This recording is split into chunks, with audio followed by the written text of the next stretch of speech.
Thank you. Good evening. Welcome to the November 16th, 2017 Middletown Board of Education meeting. We'd like you to rise for the flag salute.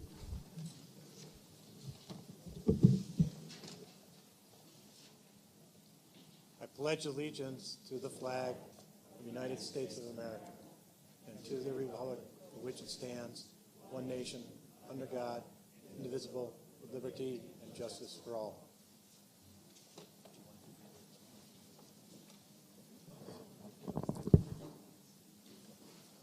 And Aniya Gonzalez is going to play the Star-Spangled Banner.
Ms. Spida, would you kindly come up to the microphone and tell all of the audience here, as well as in our community, about Aniya and her performance not only this evening, but also at a swim meet recently held?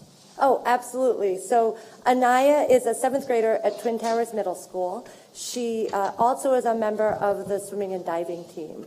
And this year, she, as a 7th grader, qualified to participate in the Section 9 competition at her first dive meet, which was quite an accomplishment. And as an accomplished violinist, she was asked to play the Star-Spangled Banner at that sectional swim meet for the swimmers. She didn't play it on the day she competed because she would have been wet. So but she did play it at the sectional meet, so she reprised it for you guys tonight. Congratulations. Well done. Thank you.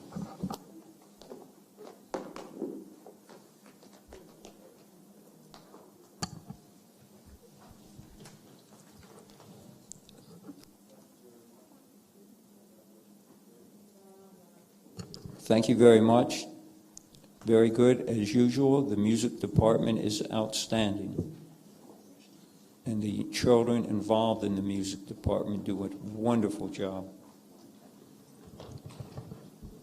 Now, we're going into a public hearing on Memorial School, and I'd like to ask that we amend the agenda for a special recognition. May I have a motion to amend the agenda?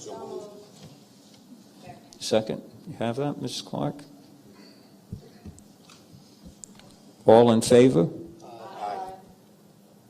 Any opposed? Motion passes unanimously. We have a very, very special recognition this evening. It's for someone who's done so much work for this district, has given us financial support, has given us moral support, and has been a great friend over the years. Dr. Eastwood, would you like to continue with this? Sure. Is Assemblywoman Aileen Gunther here? Can you come up front? Let's go.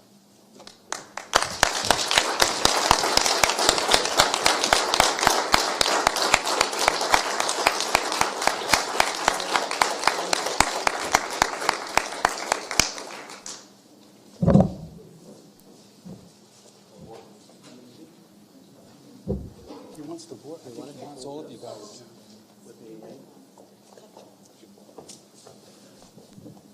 Aileen has, oh, I shouldn't say that. Assemblywoman. Okay.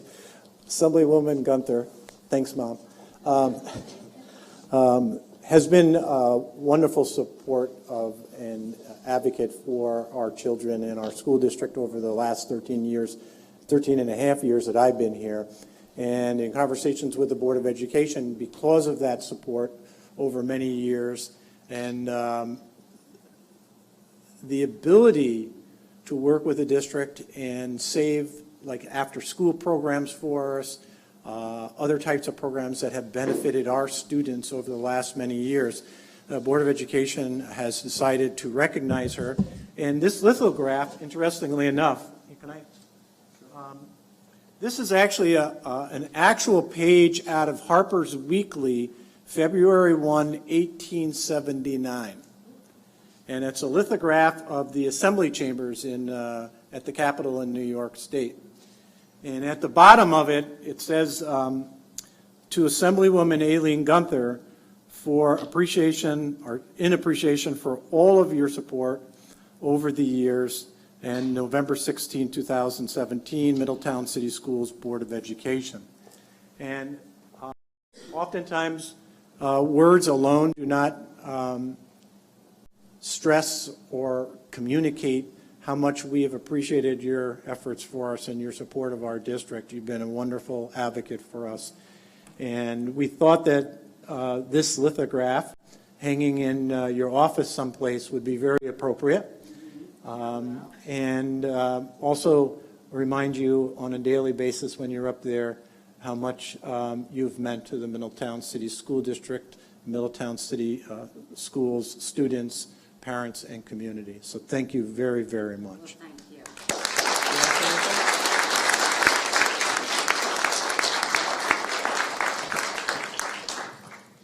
I have to say that I travel from school to school, and Middletown School District is really come so far in providing kids with such a wonderful education in music, in sports, and in academia.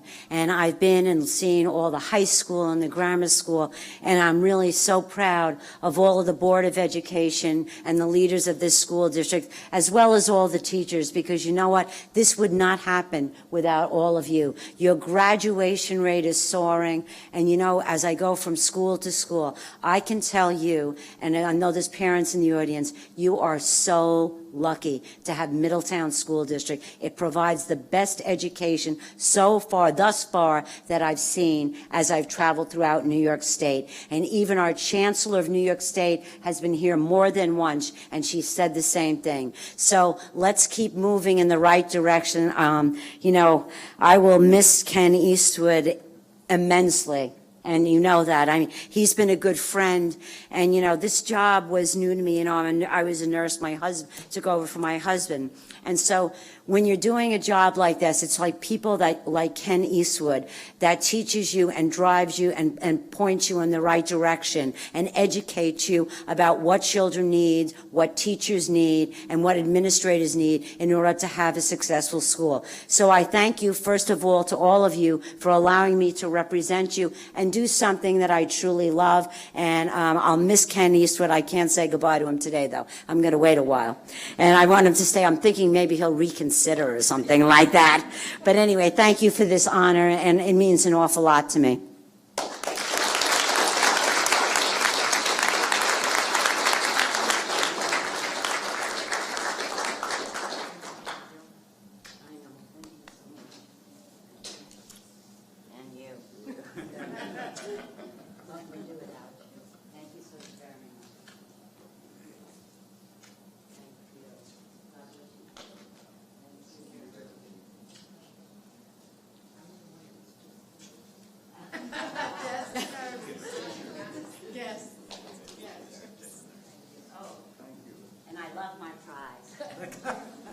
You know, this would have been really my husband was a collector of all things old, and you know, this picture of the New York State Assembly boy, the ceilings are the same, Some of the things are the same. No, they weren't the same at all. There was a different spot. But anyway, I'm going to put it in my office in Albany and show off where I received it. Thank you.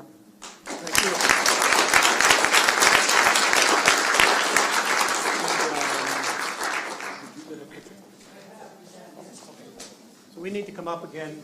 Kevin needs to.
Thank you so much, Assemblywoman Gunther, for being with us this evening.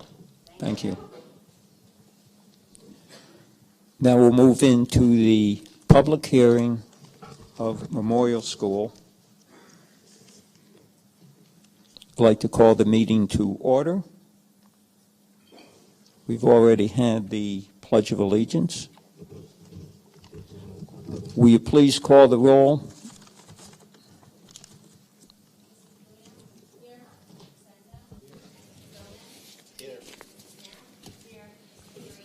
Here.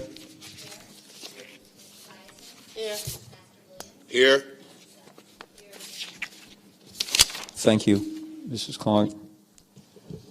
Mr. Scott, would you like to come to the mic and say a few words about Memorial School, the school that I attended? And I don't think you didn't attend that, did you, Tom? No, I I was did a not. little bit. You go ahead. It was open at that time, but I did not attend it. On December 5th of this year, 2017, the school district will be holding a referendum to determine or get a voter approval to sell the Memorial School building. That building has been, I would say, vacant for approximately 10 years, and we do currently have a viable buyer for that building. Just a little bit of background, it was built in 1922, and actual classes stopped being held in that school in 1997.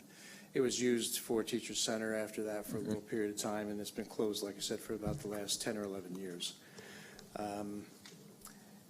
The proposition will read as follows. This is what you'll see on the ballot as follows.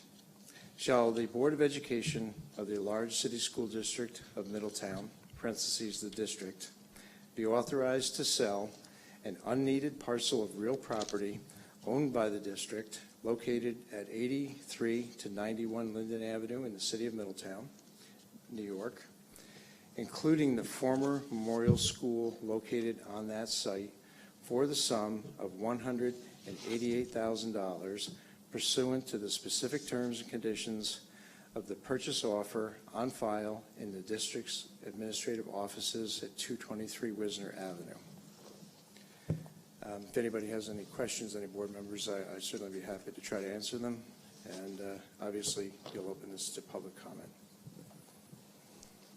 Thank you, Mr. Scott. First of all, are there any questions from board members on this? I'm going to open this up to the public. Anyone would like to come to the mic and comment on this? Any takers?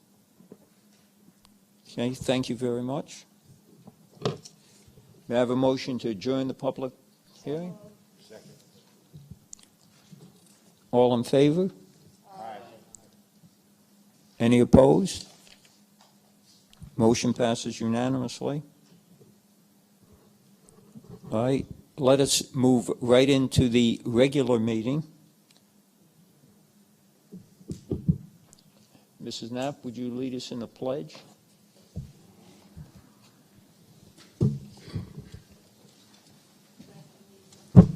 To the flag of the United States of America and to the republic for which it stands, one nation, under God, indivisible, with liberty and justice for all. Mr. Gomez, would you please read the mission of the Enlarged City School District? Thank you, Mr. President. The mission of the Enlarged City School District of Middletown reads as follows. We strive to provide fiscally sound education opportunities in a safe environment that continuously supports our diverse student population. We will enable all students to graduate, to reach their full potential, to become lifelong learners, and to be competitive, productive members of society. Thank you very much, Mr. Gomez. You did a nice job with that. Welcome. Mrs. Clark, would you please call the roll? Here. Here. Here. Here. Thank you very much, Mrs. Clark. Motion to approve the agenda as presented. Okay, did you get that? It was kind of a tie there. Any discussion? All in favor? Aye. Any opposed? Okay, motion passes unanimously. Now we will go into our regular recognitions. And would you like to say anything else about Aniya Gonzalez? Because we have something for her here. Is Amanda? Would you like to elaborate a bit? I didn't say before, but I can add in that Aniya has a participant in all-county orchestra last year. As a sixth grader, she participated in the elementary all-county, and she was in the first violin section, which is quite an accomplishment. And she is also an active member of our drama program and a very accomplished vocalist as well, participating in NISMA for both violin and voice. And I can't talk much to her diving career. I'm sorry. I know she does very well for herself, though. It appears to me, Aniya, that you're an all-around student, not only in music, but in swimming and in diving and in academic. So we have a little something for you here. If you'd like to come on up.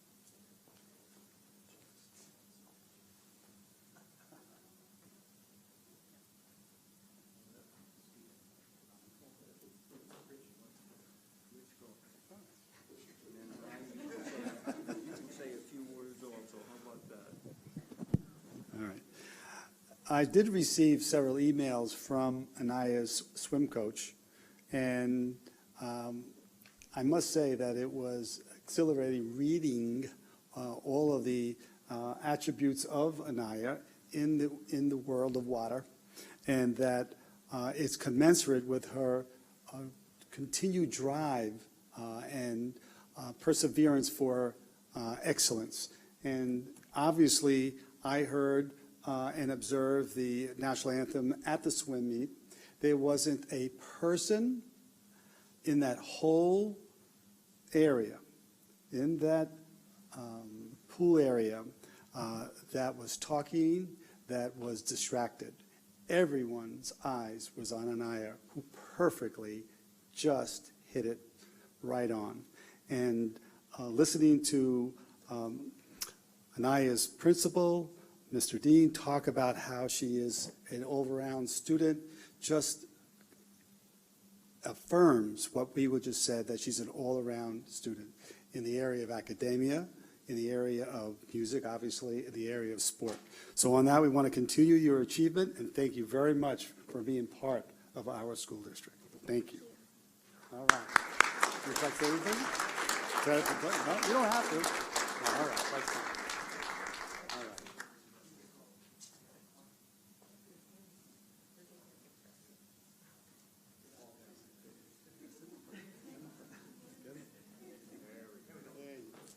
One. All right, great. All right.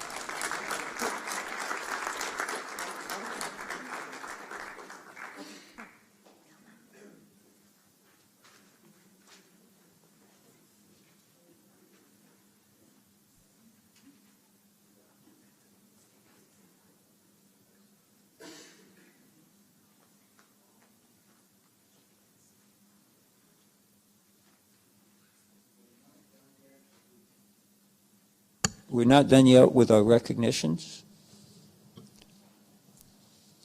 We have someone here, Mr. Louis Ingrassia, the Commissioner of Public Works for the town of Walk Hill. And as Lou's coming to the microphone, I want to say that I can't think of a family that has done any more for the community than the Ingrassia family. From that family, there are judges, there are legislators, there are individuals who are associated with congressmen in Washington. Louisa Ingrassia is the town clerk of the town of Walk Hill, and she has achieved the honor of becoming the New York State Town Clerk of the Year, and that's what, 900, Lou? 954 towns. 954 counties. Maria Ingrassia is executive assistant to Congressman Maloney. And Lou Ingrassia, and I didn't tell you I was going to do this, Lou, because you would have said don't do it. Lou Ingrassia really engages in a number of public services. He not only runs the honor flight with Rich Tierney, a former Army Ranger. He also is very involved in other veterans affairs. So, Lou, you do a lot for the greater community. So now I'm going to let you speak. Thank you, Lou. Thank you, Mr. Perino. I do, thank you very much. I do want to lead off just to let everyone know that I am affiliated, of course, with the Hudson Valley Honor Flight. We had our Veterans Day ceremony at the Middletown Elks Lodge on Saturday, and I am not a veteran, and the phrase I used there was the Will Rogers phrase that we all can't be heroes. Some of us actually have to sit on the curb and clap as they go by. So I'm one of the people that's clapping on the curb. But I would like to do, at this point in time this evening before we start, if there are any veterans in attendance, if we could just have them stand to be recognized due to the fact that we just celebrated Veterans Day.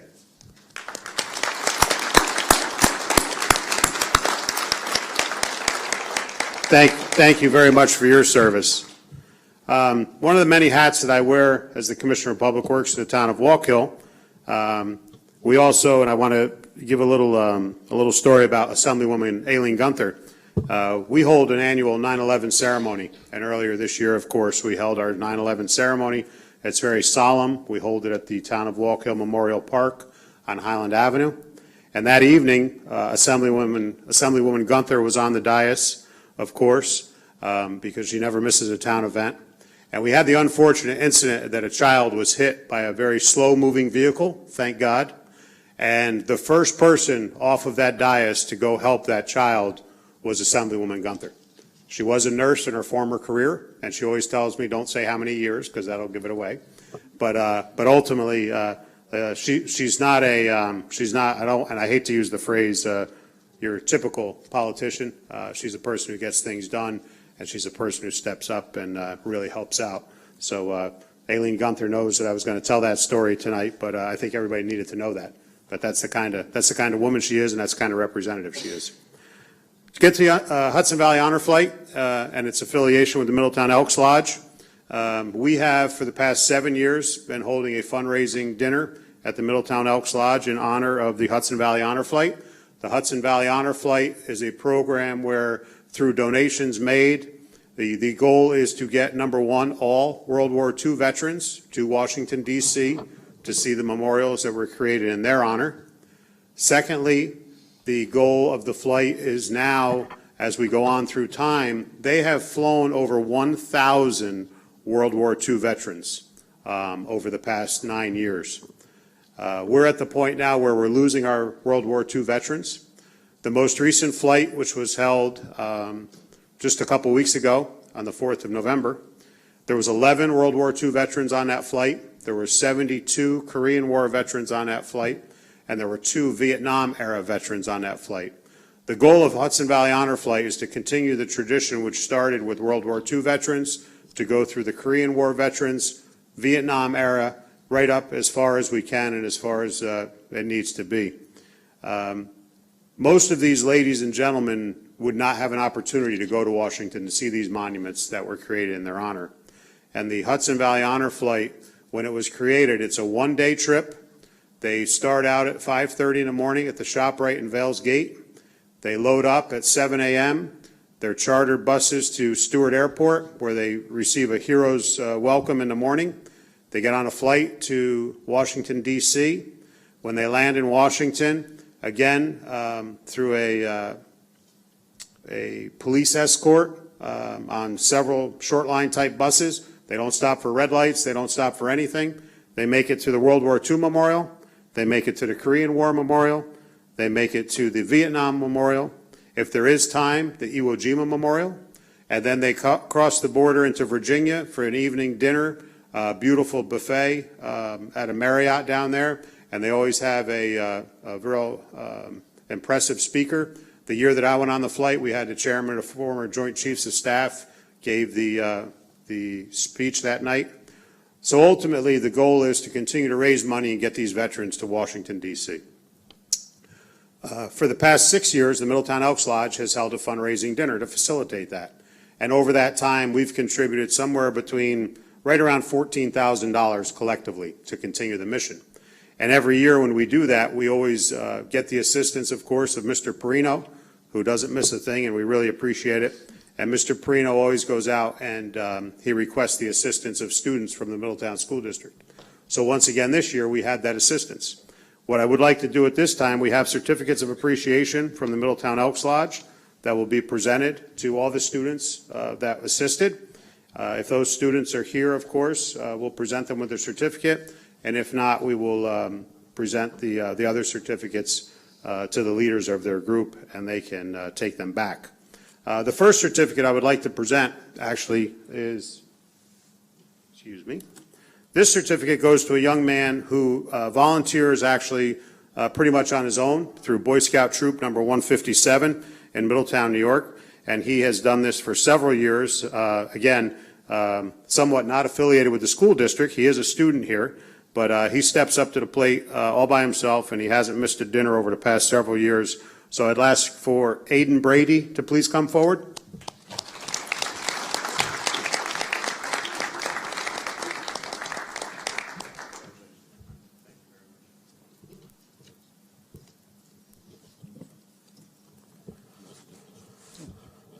And let me go through the rest.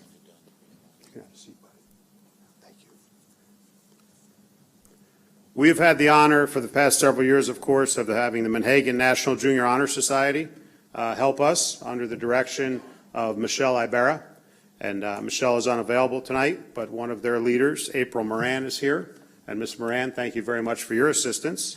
And I'm actually going to have the distinct pleasure of having the president of the National Junior Honor Society, Anastasia, I'm sorry. who is actually going to help me read the rest of the certificates, seeing that I already messed that one up. So please come forward. Thank you very much. Hi, my name is Anastasia Yupa, and I am president of National Junior Honor Society in Montague Middle School. And tonight, as he had said, I will be presenting the names and the certificates to the students who participated in the honor flight. And I appreciate your help, that's for sure. Okay, the first one up is Carla Viles. Okay. Yasmin El-Rafai.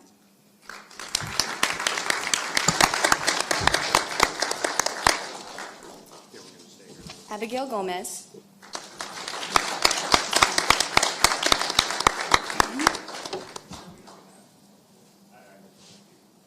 Ivan Hernandez. Alexis Herrera.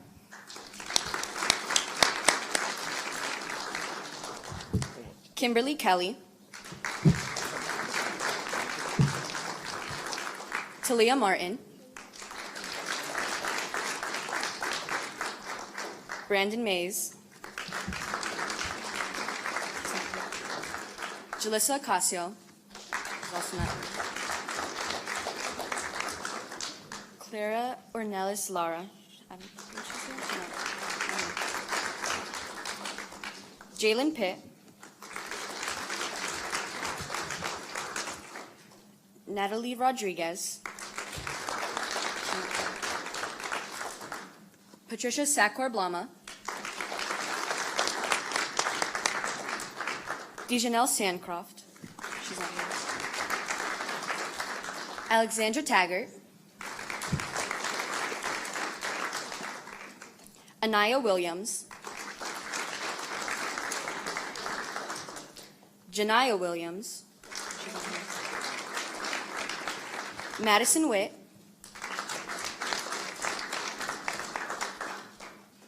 Emily Wolfenhout. Stefan Yupa, who is a student in Twin Towers.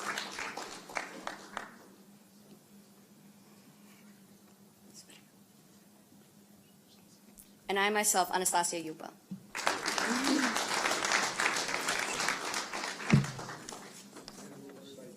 Yes. Absolutely. No, I just have to mention, just for a moment, before we take the photo, many of the instructors were in attendance. Mrs. Moran was in attendance. Mrs. Churns was in attendance, and Mrs. Galvin was in attendance. And they really worked the entire time with the group. So congratulations, and Mr. Ingrassia, come on and get in the photo here. Okay. Come on. Wait a minute, Kevin.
So I hate to tell you we're going to have to do that again, but we're going to have to do that again. I also have certificates here.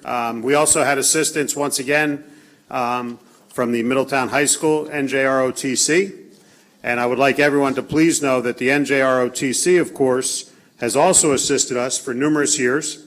Also, the NJROTC at our dinner presented their very moving flag ceremony. and they've also assisted the Middletown Elks at Flag Day and at Veterans Day. So tonight, I would like to introduce the Executive Officer, Logan Gonzalez, if he could please come forward.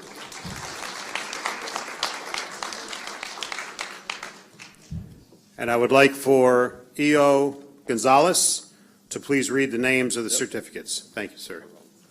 All right, so, hi, my name is Logan Gonzalez. I'm the Executive Officer with the MHS NJROTC. The first certificate will go to Cadet Adrian Ramos. He's not here. Cadet Daniel Rivera. Cadet Cesar Palma. Cadet Ariel Hernandez. Cadet Maria Sanchez. Cadet Gianna Holder. Cadet Timothy Parker. And finally, Cadet Asani Williams.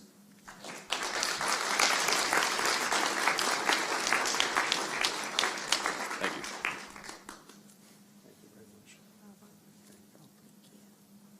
And of course, Executive Officer Logan Gonzalez.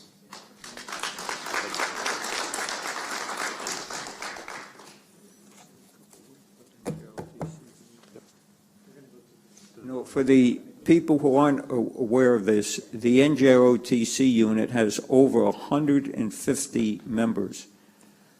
And they just do so much for the community, whether it being cleanup in certain areas. They also participate in a number of civic events, not only with the Elks, but also with many of our service clubs. They're a real credit, and I understand this weekend you have a drill meet, correct? So, and I believe the commander said he expects you to do very well in this. They're active almost every weekend doing something for the community or engaging in a contest of some type. So we like that program, and it's just done so much for not only the students, but for the community. Thank you.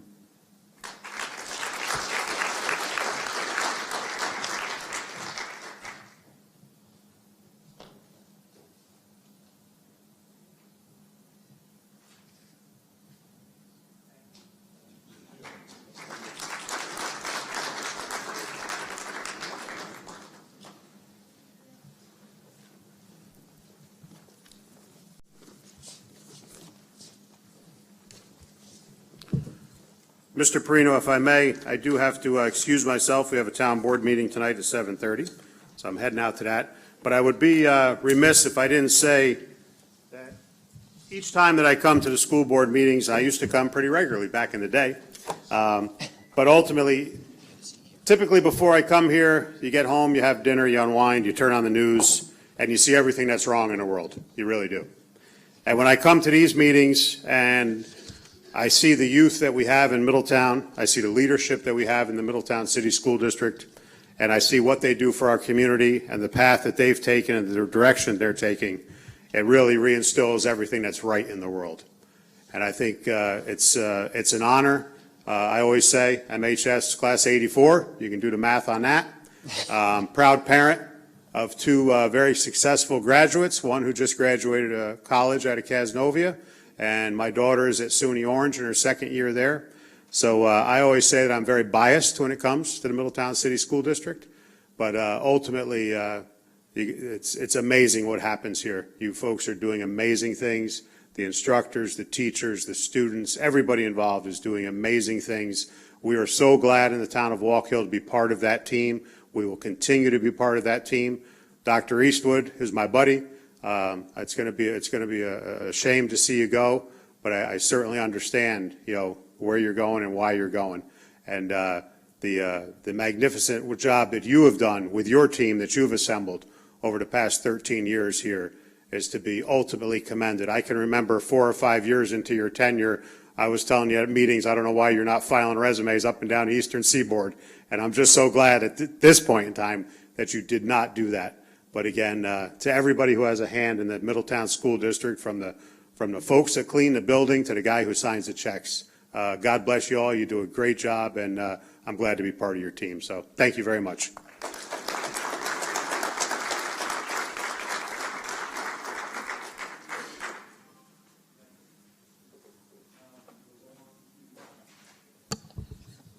We'll go on to minutes. I keep forgetting to turn my mic on, and I'll have to have Miss Marconi come up and help as she did in the last meeting.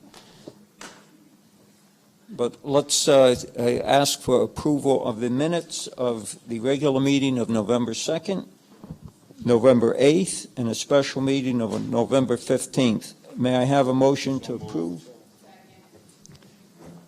Bishop Williams and Mr. Gomez, it was close, let me tell you. Any discussion on this? All in favor? Aye. Any opposed? Motion passes unanimously. Thank you. Mr. Perino, did you want to do anything with 6D for the board members? Well, I thought we run a little late, but I will do that, yes. Okay. Thank you. Okay. Mrs. Tobiasen pointed out that there are recognitions by board members. Thank you, Mrs. Tobiasen, for pointing that out. And let's go around the table, and we'll start with you, Mrs. Tobiasen. I just want to extend to all our community and to our school community especially a very happy Thanksgiving. I guess this is what I get for bringing up that we didn't do, Dee. Again, I just find it overwhelming, as it's been said this evening. Coming here to presidential in the morning, I want to congratulate the parents on how courteous they are with cars coming and going, and especially to our security folks who are out there. It's not an easy job. People want to get to work. They want to get to where they're going. They're dropping children off, but it is all done so respectfully that it needs to be noted. Other than that, I just want to say happy Thanksgiving to the community again, and hopefully we can see some evidence of some peace in the world. I know that all of us are taken back when you turn on the TV and hear of the tragedies, so let's hope that we can move forward in a very spiritual and hopeful vein. Thank you, Mr. Perino.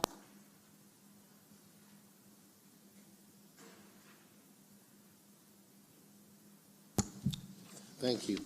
I just want to briefly say, I believe tonight has been a night of heroes, from a beautiful rendition of the Star Spangled Banner to see all the wonderful young ladies and young men who were excited to serve our World War II veterans. And truly we have the love of country, a value that's alive and well among our children, who are the future leaders of America. And I just wanted to briefly comment on the referendum on the sale of the memorial school building. The school building was built in 1922 as a memorial to the brave young men and women that gave their lives in the war to end all wars. And what a fitting tribute to build a school in honor of our fallen servicemen, so that the children, the generations that will go there, will be able to enjoy the freedoms for which the ultimate sacrifice was paid. And I think it's wonderful to see that our school board has moved on this in the right direction, in a direction that will save taxpayers over $40,000 a year, and will see this building serve hopefully a productive, serve as a productive source once again within the surrounding communities of the Second Ward. So I'm very proud to be part of this school board and see action being taken on this, and I think it's a step in the right direction.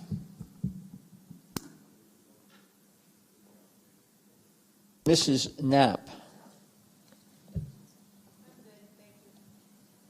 You want to speak about the football weekend and what you'll be catering at your concession stand, the Linda Knapp concession stand? Well, you recognize yourself and the workers in the concession stand. Go right ahead.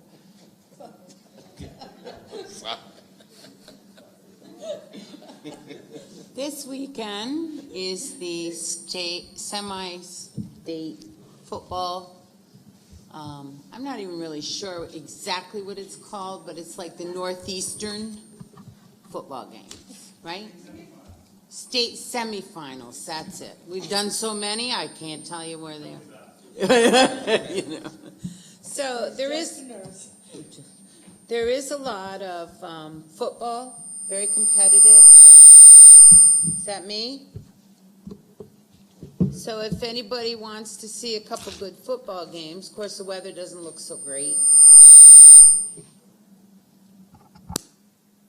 So we have a game, two games tomorrow, one at 4 and at 8. And on Saturday there's 11, 3, and 7. So we should have a lot of football if anybody's interested. A lot of good teams are coming. And of course we have a concession stand, a quality concession stand we have. With chili and soup and pulled pork and all the healthy things that we should eat. Pizza. So, but it is good and it helps the football and the track. We do it together. So, if anybody wants to come and see a good football game, I mean, lots of hot chocolate. Thank you. Didn't you tell me, Mrs. Knapp, you made 60 pounds of chili? Your special secret? 6. Oh, 6. Oh. Oh, just misplaced the 0. And you still have, One night and 5. and you still have your dog, Avy, who guards the secret recipe, correct? Okay, good. Mr. Pierre. Well, can I just stop Go for a ahead. second? I want to inject why we're talking about the stadium complex and the other complexes that are used during playoff season, both in the fall and in the spring. They bring in, interestingly enough, anywhere from $500,000 to $3 million into this community for each one of these events. So it's not that that's money that comes to the school district. That is money that actually goes into our community, our businesses in this area, because of the need of teams to have shelter, sleep in hotels, eat. They fill their cars with gas. They buy a lot of purchasing. We have had a number of economic development agencies that have come in and estimated those events, as I said, anywhere from 500 to $1.5 million. And when you do a collective group like this, can be anywhere from $2 to $3 million in a season. So we're very happy that our facilities are able to be used in this way and bring those types of dollars into this community, because they are actually the ones who indirectly have paid for all of our facilities that like you're sitting in now. So those athletic facilities are very well recognized in the state, and as a result of that, we now provide, which are called the semi games.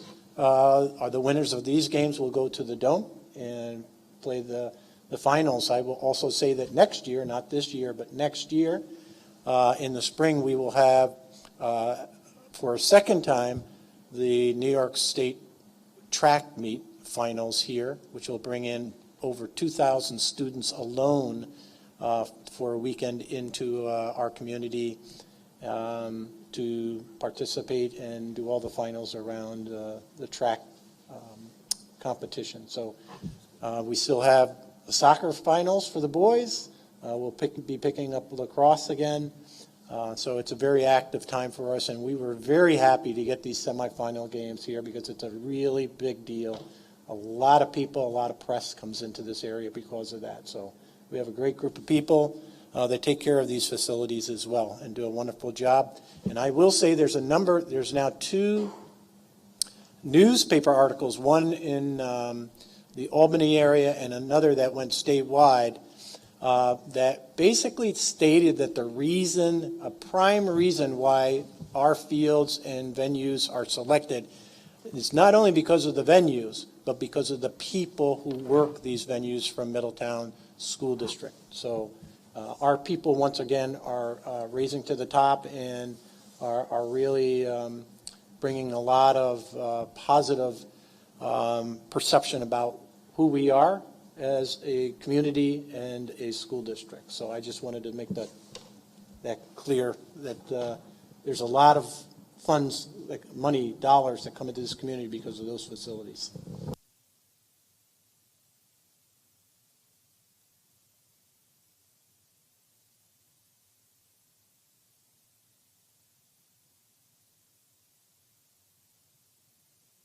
Came here, the track was terrible. Our kids were getting shin splints on it, and we had to transport our students to Port Jervis to practice. Right, we shut the track down because it was unsafe. Right. And that was one of the main things, and your vision has created this. The other thing too is that people come from all over, and we always hear compliments about Yep. the stadium, that it's similar to like a college campus, it's beautiful, you know. And one of the things we try very hard to do is we do not increase our prices. Right.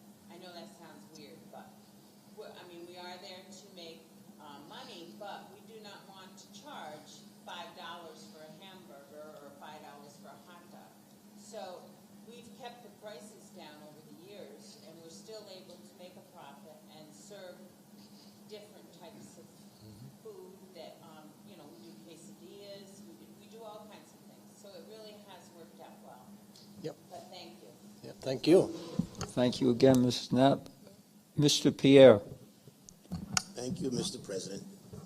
I don't have much. Just want to wish everyone here and in the community happy and safe Thanksgiving. And want to thank everyone that was recognized tonight for everything they do to make this district what it is. That's it. Thank you.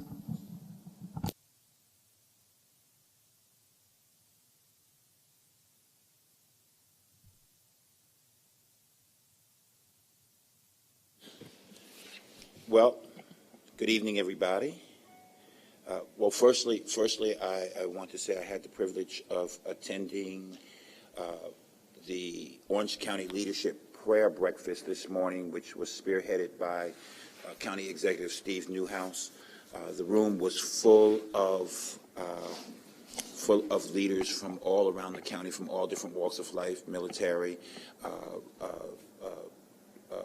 fire departments, and as well as police departments, municipalities, community leaders, and it was a wonderful event in which we came together. Wonderful speaker.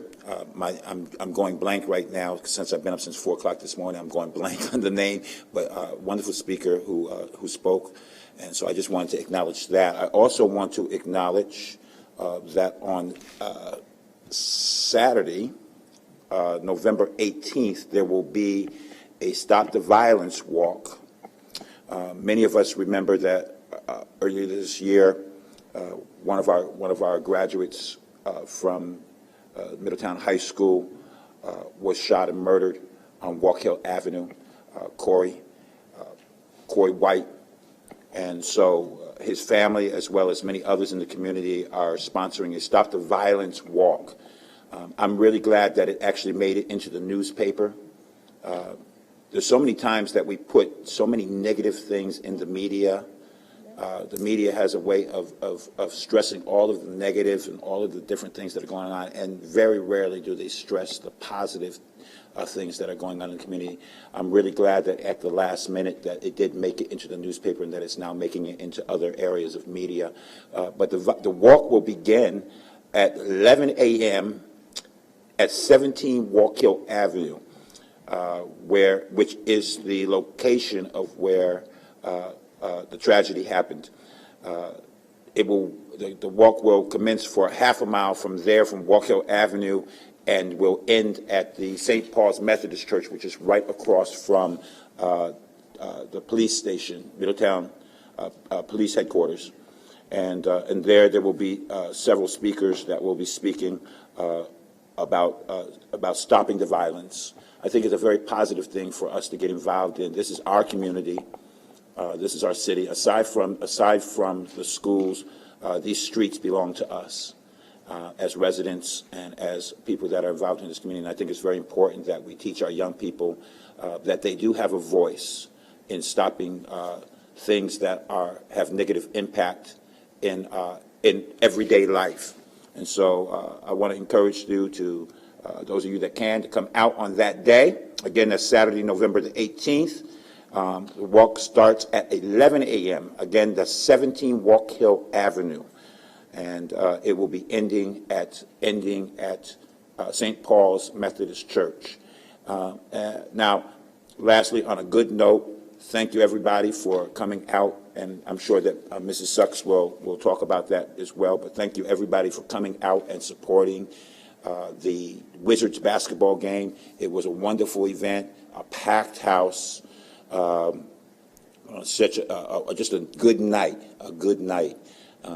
and so we had a good time. The Wizards are a tremendous organization that came in and just put on a good show, and we had a wonderful time. I enjoyed playing. I didn't break anything. I didn't pop anything, and I did hit my first shot. So, so it was a good night. But I want to thank everyone in the community and in the district for coming out and supporting that effort.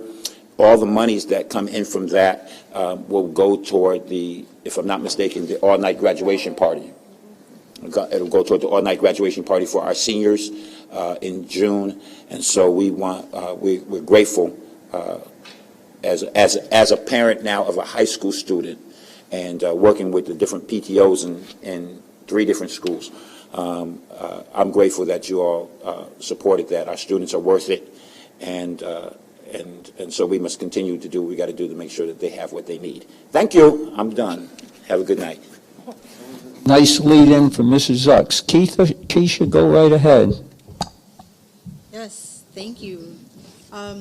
So, as far as the Harlem Wizards, that was a wonderful event, and again, as far as the all-night grad party goes, we worked so hard from beginning to end, and you have to look at how important it is to make sure that after all of this hard work to get to this end part, these kids are so excited. We want to make sure that they stay in one place and enjoy the time that they have together and not bouncing all around, and can say goodbye to their friends and also their teachers.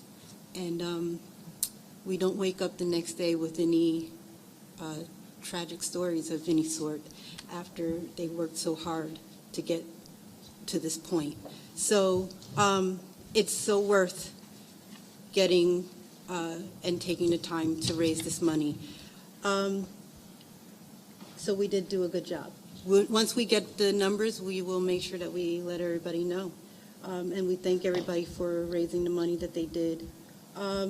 We also want to make sure that we talk about the vote for December 5th. Please make sure you come out, especially after we have a wonderful Thanksgiving. I know everybody's going to try and have a wonderful Thanksgiving.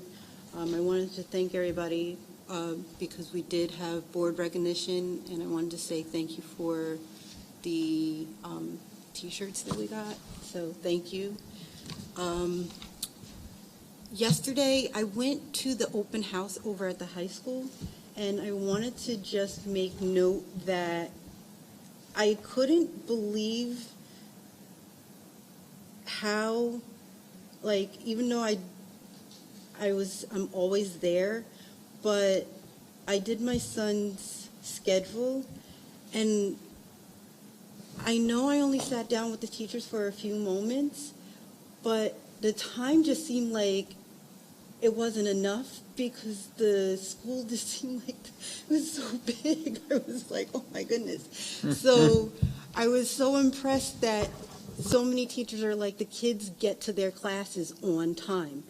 But I could never get to those classes on time, like the time that it took for me to travel. Besides, I couldn't get there either. Yeah, so that was a really good thing. And there's a Breakfast of Champions tomorrow, and I'm really proud to hear that that is really kicked off and is doing well. I'm going to make my way there tomorrow, and I can't wait to see the students. And also the music department. I ran into one of our music that he is there. He is making such a splash, and I can't wait until I go, what is it, December 5th or 6th? Next is the beginning of the month, next month, and see what he's been doing with our students, because every student that I seen come out, you could see the excitement on their face and that what he was doing with them. So, yes, I'm so excited that we made the decision that we did.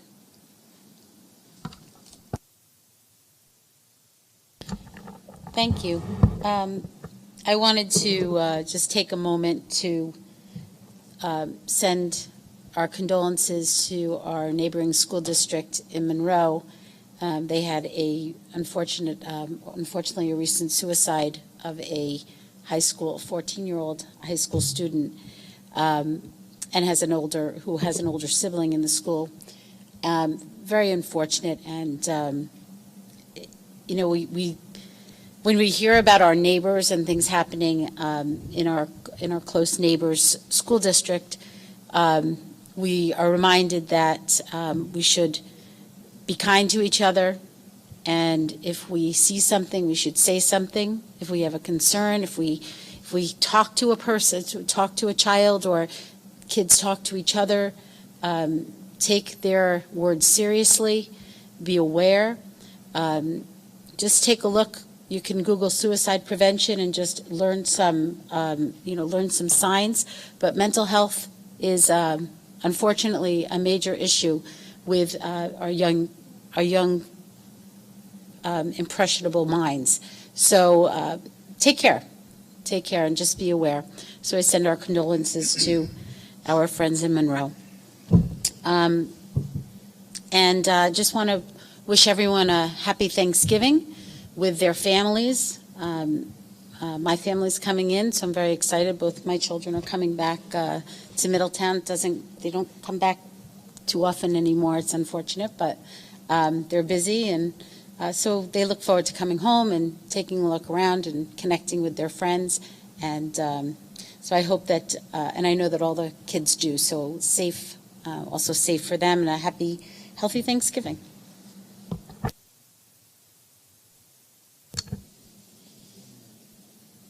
V is for Vinny. Go ahead, Mr. C. V is for last. Mr. Perino and I attended the Veterans Day celebration at Maple Hill, and as always, it was just a fantastic day. Under the direction of Ms. Jennifer Wentworth and Ms. Tony DePasquale. There were 8 or 10 veterans there, some from the Korean War right up through, there was a recent enlistee there also. And the faculty and staff just do an incredible job there, the first graders. And what impressed me the most, they sang 4 or 5 different songs, and everyone is animated. They do a great job. They follow directions. But every student, while they were singing, did it in sign language, which I thought was really, really incredible. So it was a very nice celebration. The veterans were invited to have coffee and donuts afterward in the office, and the kids gave all the veterans and Mr. Perino and I little certificates and a flag that they made on popsicle sticks and what have you. And when you left there, you felt really, really good. I mean, just really good things happen in our district, and that's just a very classic example. And, thanks for inviting me. And I, too, will be at the Breakfast of Champions tomorrow. That's a really good time, the Breakfast of Champions. And have a nice Thanksgiving. Thank you. Thank you, Mr. Crescenzo. Just a couple of items here.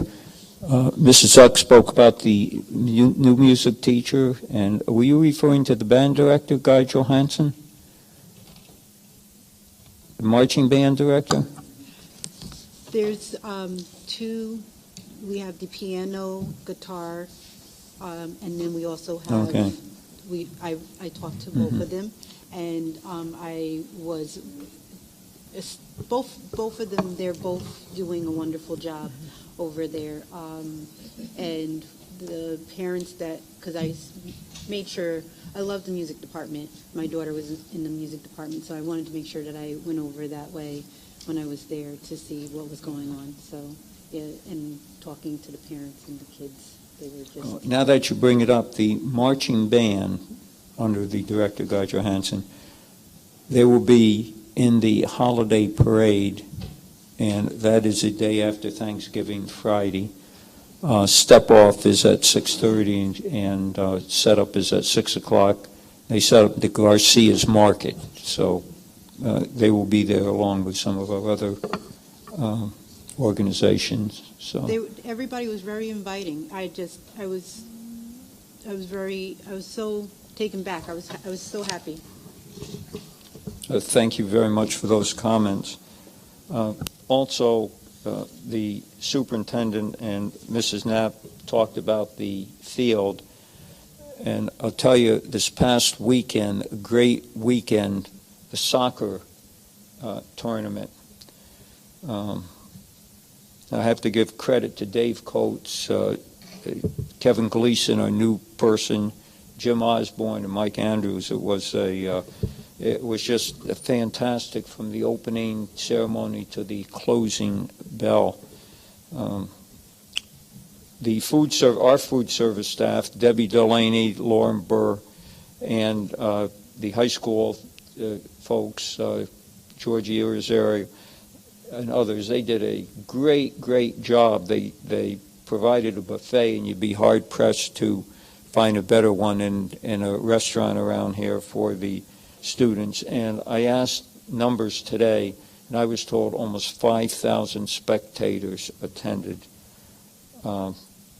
Also, Tom Burr, Lauren Burr's dad, he catered the event during the day. So, nice job by all who participated. And you find out about people in the district by working with them. And speaking about Lauren Burr, she ran the New York City Marathon on November 5th. I think, were you there, Mr. Gomez? Did you participate in that? I love to jog, but I haven't. Hopefully in the future. Nor did I, but we should consider that. We'll take the rest of the board members. That's right. And she finished well. Her goal is to complete 6 major marathons. New York City, Chicago, which she did, Chicago, Boston, London, Berlin, and Tokyo. And she already completed the Chicago Marathon and now the New York City Marathon. And there may be somebody else from the district running that. Who was it? Yeah, Angela Cool. Oh, that's right. And I think she finished, I'm trying to, just under 4 hours she finished it. That's right. Yeah, so she'll be in the Boston Marathon next year. So. I was under the Manhattan Bridge watching the race. I don't know if that counts. It was. Many talented people in this district. And speaking about coaches, George Schurter, one of our cross-country coaches, he was elected to the SUNY Orange Hall of Fame as an athlete. So I'm going to stop now because there's other items, but I'll continue in December with this.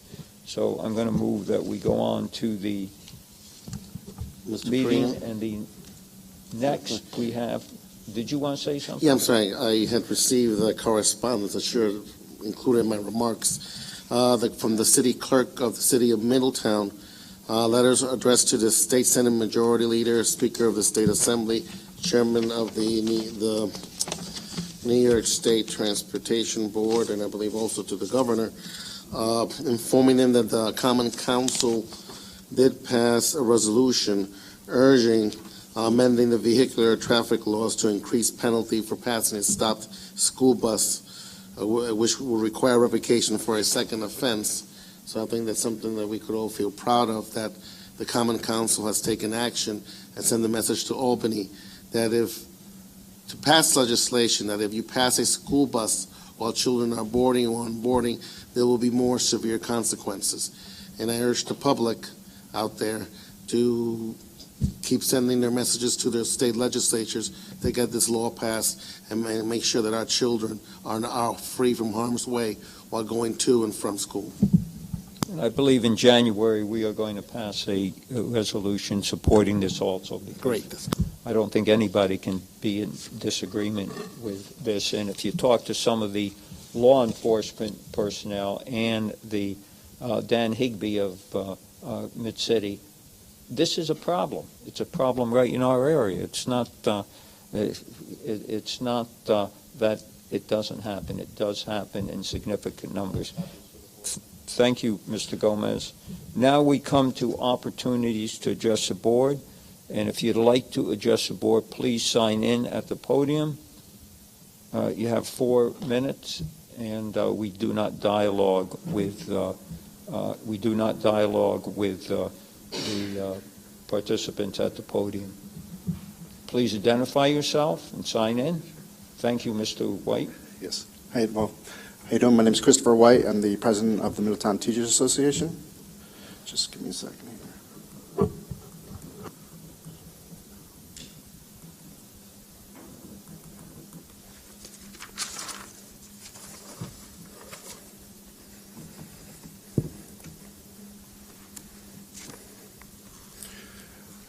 Good evening, President Perino, Vice President Williams, and the rest of the board. I rise here tonight at the extreme urging of NYSA and on behalf of the MTA to express its grave concerns regarding the email that I sent all of you today involving a personnel matter. Again, on behalf of our members, along with NYSA, we would like to ensure that the professionalism of our staff will be respected and upheld. All right. If you did not receive a copy of the email, I have hard copies here. I'll leave them here, and if you can pass them down.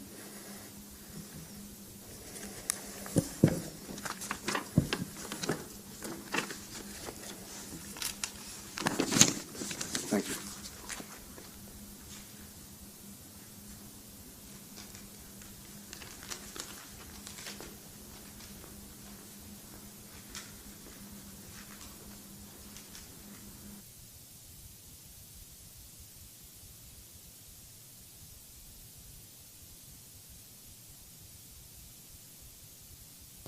Anyone else care to address the board?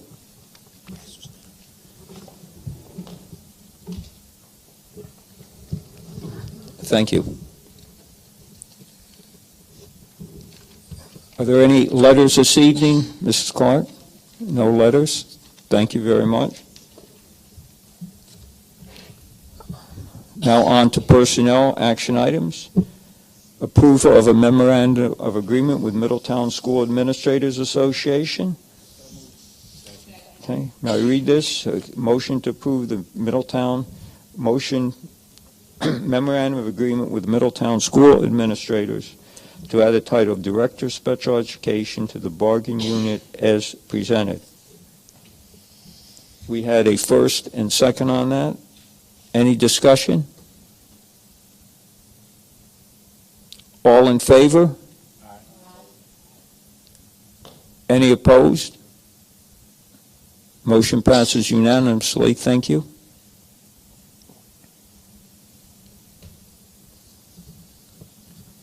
If there's no objection,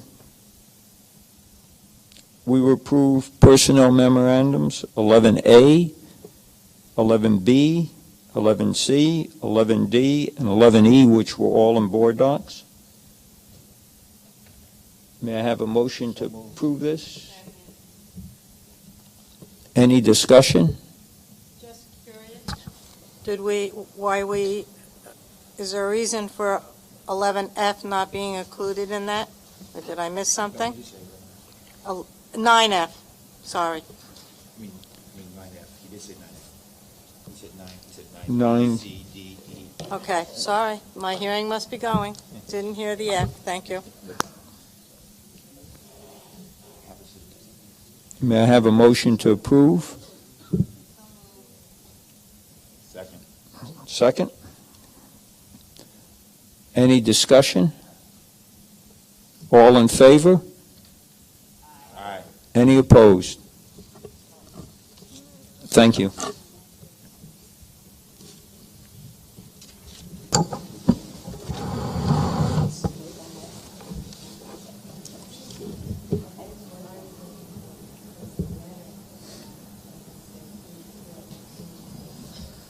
Now we have introduction of personnel. Mr. Del Moro.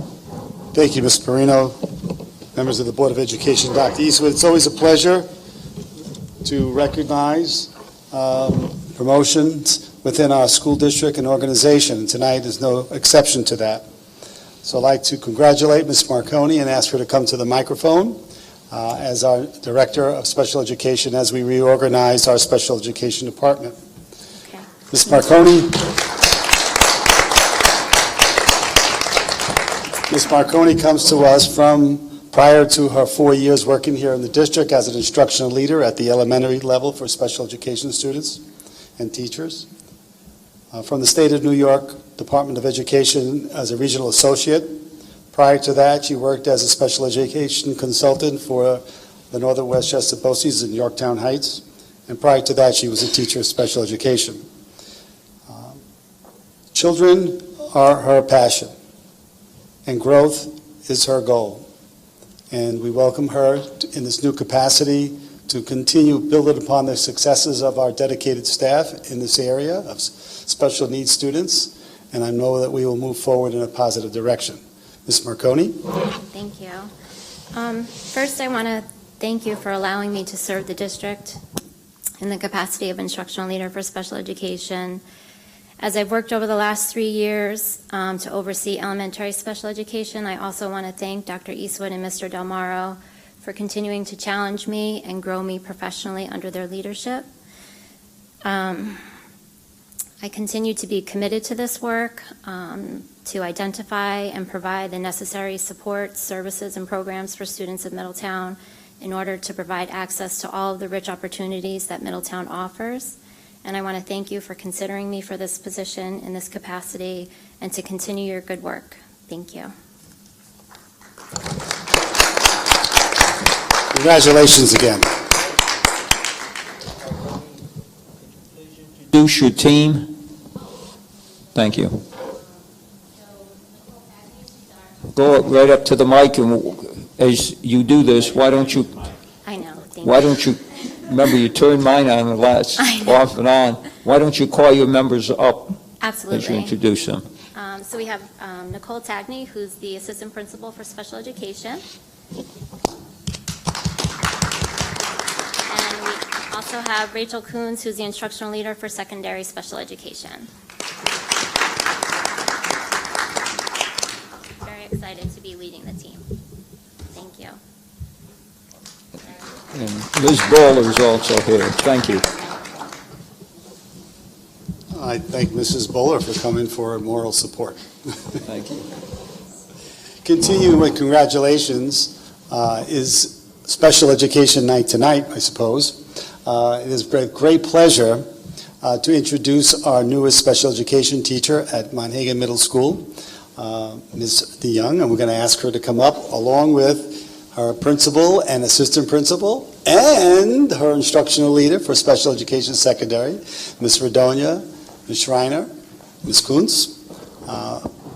And I'll leave all the introductions and the details to you because I get all the emails the next day that I took away your wind. All right. Good evening, Dr. Eastwood, Mr. Del Moro, President Perino, and Vice President Williams, along with all the members of the Board of Education. Monhegan Middle School has the honor and pleasure of introducing to you our newest teacher, Ms. Jody DeYoung. Ms. DeYoung has taught for the last 11 or 12 years? 12 years in Delaware Valley in Pennsylvania. The last decade she has spent at the middle school level teaching reading, mathematics, and science. We're very lucky to have her join our staff. During our interview, we talked to her a little bit about how she would assimilate into our community, and very impressive through all her answers, including that one where she talked about how she's already been engrossed in our community, working with our children, because her husband is a detective. Got that right? I'm doing good. Is a detective in the city of Middletown. So they're already invested in our community. We love that she's going to be joining us. We're very excited to introduce you to her, Miss Jody DeYoung. Thank you so much for having me. I am really looking forward to this opportunity to work for the city of Middletown. Like I said, I've been in the community and have done community events for the past 12 years alongside my husband, so I'm really excited to be able to kind of start my own profession here in the city of Middletown. So thank you for the opportunity. Thank you.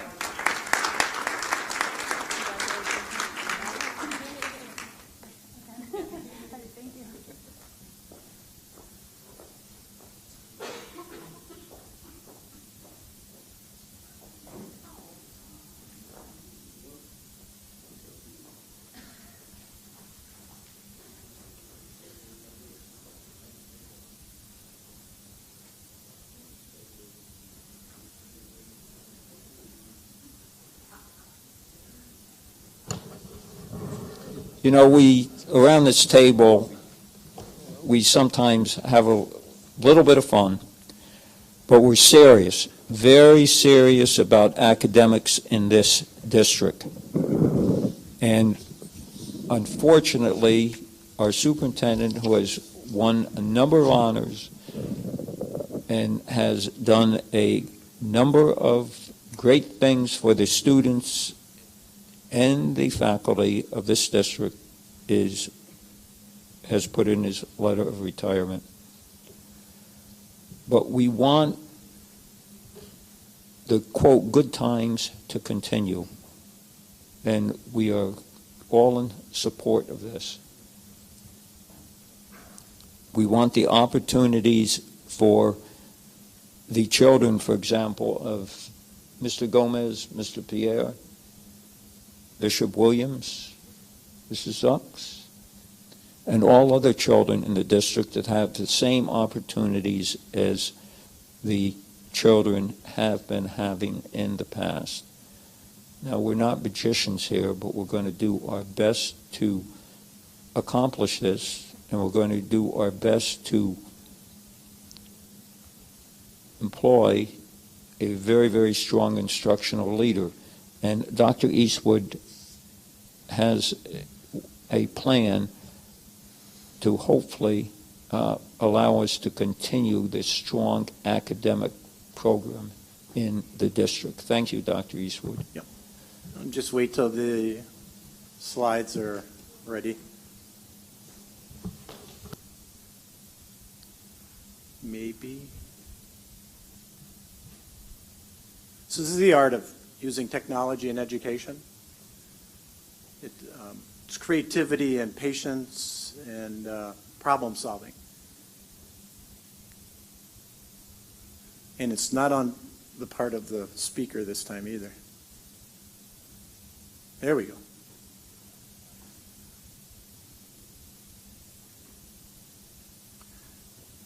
Wonderful. So,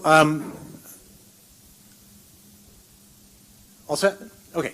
The concept or the comment that I wanted to say tonight or start this conversation is the only statement that I can make is yes, I am. And that comes from a couple of weeks ago, just shortly after I submitted my letter of retirement. I met a former teacher in Something Sweet downtown at lunchtime. And we were talking, and she was mentioning the fact that she had retired as well. And I said, well, I'm going to be doing that too. I submitted my letter, and all of a sudden she froze and stood there with her mouth wide open. And if anybody knows me, they know I become uncomfortable when people start staring at me. And I said to her, I said, are you okay? And she kind of woke back up in a sense, and she says, well, yeah, but I never thought that you would be leaving. And I was very startled by that. And I do want to say that since my announcement, I have been very heartened by I will refer to it as the emotionality of my decision.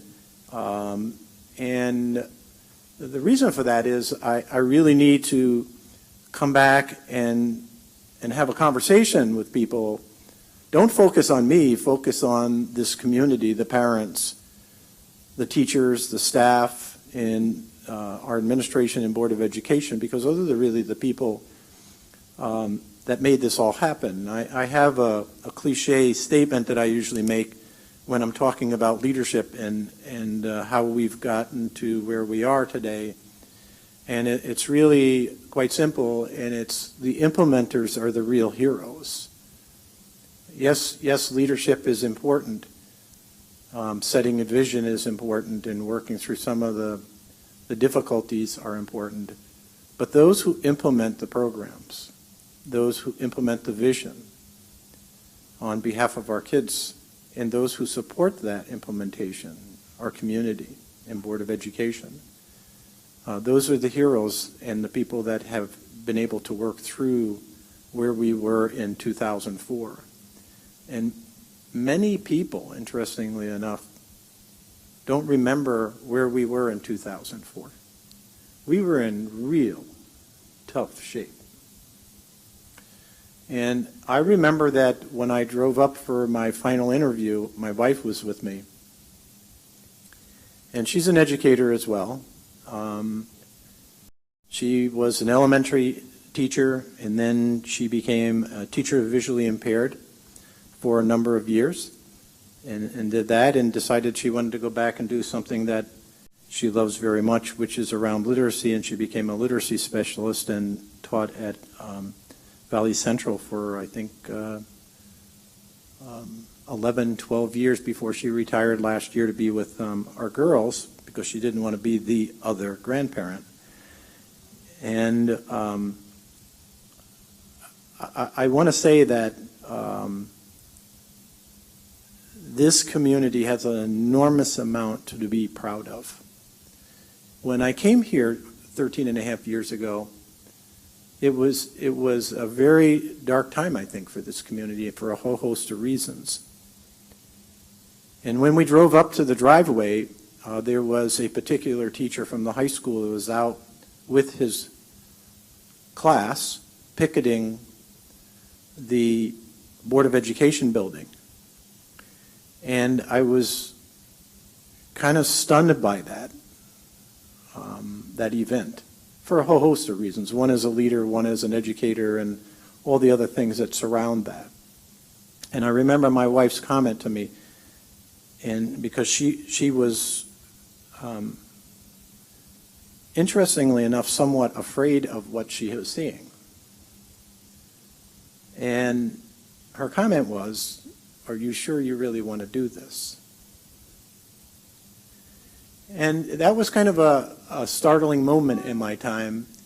But the long and short of it was, I was very concerned about the district because of the unfairness that I saw by a particular individual who had no personal interest in what was going on in the district except for his own personal desires, for a better term, that were deviant. And that took away the pride and the quality of this community in an overnight experience, for a better term. And it's been 13 years where we have seen that pride come back. It's been 13 years since we saw the excellence in this staff and the ability to beat any odds relative to the challenges that were thrown at us. And the interesting thing about when I do go out, and I'm not saying this for any bragging reasons, but I do speak quite often and have done for a number of years now because of the accomplishments of this district. And they often ask, what are the single points of success for us?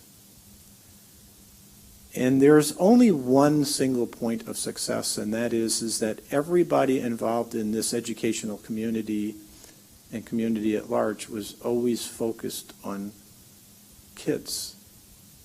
And they never had any fear here about taking on challenges or risk in order to make sure that the needs of students were successful.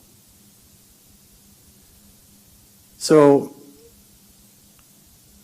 all of that aside, 13 years, 13 and a half years now. And we learned a couple of months ago, 2 months ago, that this district did something that very few high-needs districts do, if any at all, and I've only seen one other cited in research. And that is to close the gap between whites and ethnicities, students of poverty and those not, relative to student performance and graduation rates. We've gone from, and remember this, back in 2004, the reported graduation rate to the state education department was in between 91 and 94%. And I remember that night when I first had my first board meeting, because John Perino made a statement that just blew me out of the water, in which he said, this was following graduation, he said, I just don't understand why only half of the graduates showed up for graduation. And I'm sitting at the table for my first time and I'm going, what? That's impossible. That's absolutely impossible. And he was quite disturbed by that fact. Only to find out later on in that week that just about all the students showed up who graduated. And only half the graduation, or half the class, was graduating back then, even though it was reported as 94%, 93%. It was really only 51%.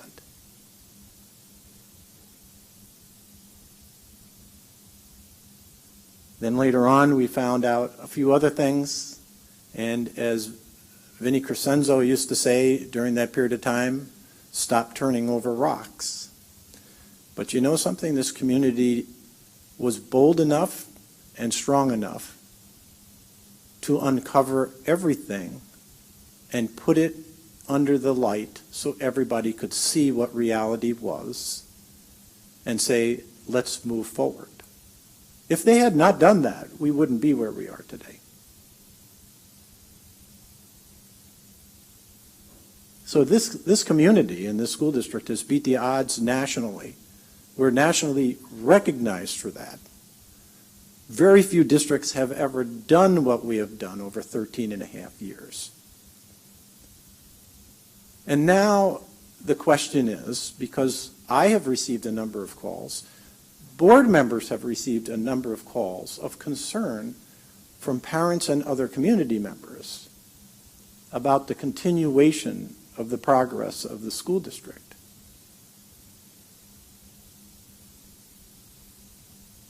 And we've had conversations about it. And the point that we've decided was to present to the Board of Education what we call structures, pedagogical and academic structures that put us where we are today. And it's a point of time to commit to those structures and say nothing is going to change in real terms. And we're going to continue doing and making the progress that we've made over 13 and a half years. Because even though we've gone from 51% to 89% in cohort rates, we still have another 11% to go. And that 11% is going to be the most difficult lift that any of us have ever seen before. We thought that getting to where we are was going to be hard, but that 11%, the remaining 11%, is going to be very difficult.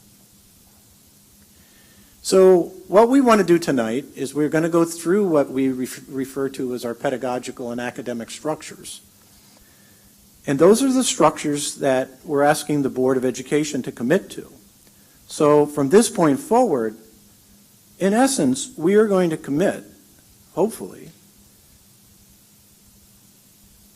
to structures that will keep us moving forward and have brought us to where we are today and will keep us moving forward. regardless of who takes over in the near future.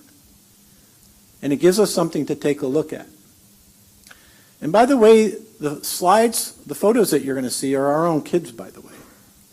And you're going to, at least from my perspective, see a difference in what our kids are seeing and where we were in 2004. Because I remember that Mrs. Knapp talked about the fact that our track was shut down because it was unsafe. And that's a perfect example to display and talk about where we were in 2004 and where we are today. If you go into our high school today, and I welcome anybody in the community or others who want to go through that high school, you're going to see a high school that is clearly future ready for any type of student who wants to go into any type of career and or collegiate experience. And a month ago when we opened that up and celebrated the opening of that, we were able to bring in 4 people from around this country virtually to speak to all of the guests that we had, to let them talk about what Middletown is doing and how impressed they are with where Middletown is relative to the types of resources it provides its students. So, without further ado, and I'm going to read a lot today in this section because I do not want to misstate some of the facts that we want to move forward to. So if we can go to the next slide, I'm going to start to move down by beginning with a conversation about our belief structures. And the first one, and many of these you've known because we've had them posted outside of our schools, but they are true beliefs that this district, this Board of Education, administration, and staff and community stand behind. And the first is, you can't have high expectations without rich opportunities. And that's the interesting thing in education today. There's a lot of these cliches that are being thrown around, but when you look behind those cliches, not much is being done to make sure that they're adhered to or implemented. In this school district, each of these belief systems are adhered to, and we stick to them and make sure that we provide opportunities around that. But part of this is, in today's educational world, everybody talks about having high expectations for kids. But then they don't provide the opportunities for the kids in order to do that. In our district, we discovered 13 years ago, actually 10 to 13 years ago, that students that were involved in opportunities, activities, if you will, inside the school district, if they were in an opportunity, their grades were significantly better than those that were not. And in most cases, they were also being proficient or performing proficiently educationally and academically. We also knew that if you were in two opportunities or activities, there was a slight statistical increase in student performance around those. The interesting thing was if you were in 3 or more, it showed no more gain in student performance than either being 1 or 2 activities at the time. So the important part there was if we can get our students in at least 1, the statistical increase in a performance that shows thereafter was very powerful. So this district committed to making sure that we created a variety of different opportunities across the grades and across the curriculum for our kids.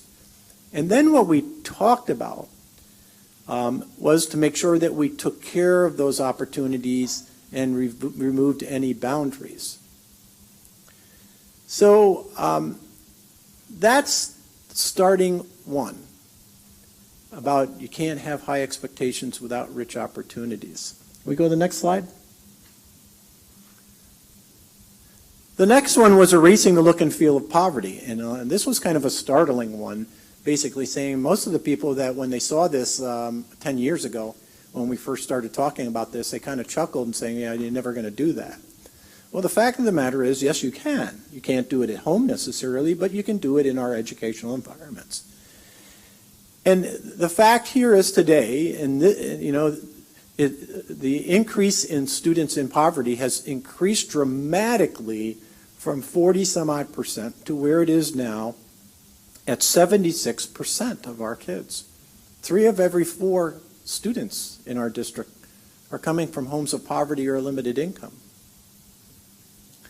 And the belief is that those students, or for the matter of fact, none of our students, should ever be excluded from an educational opportunity simply because they don't have the resources to participate.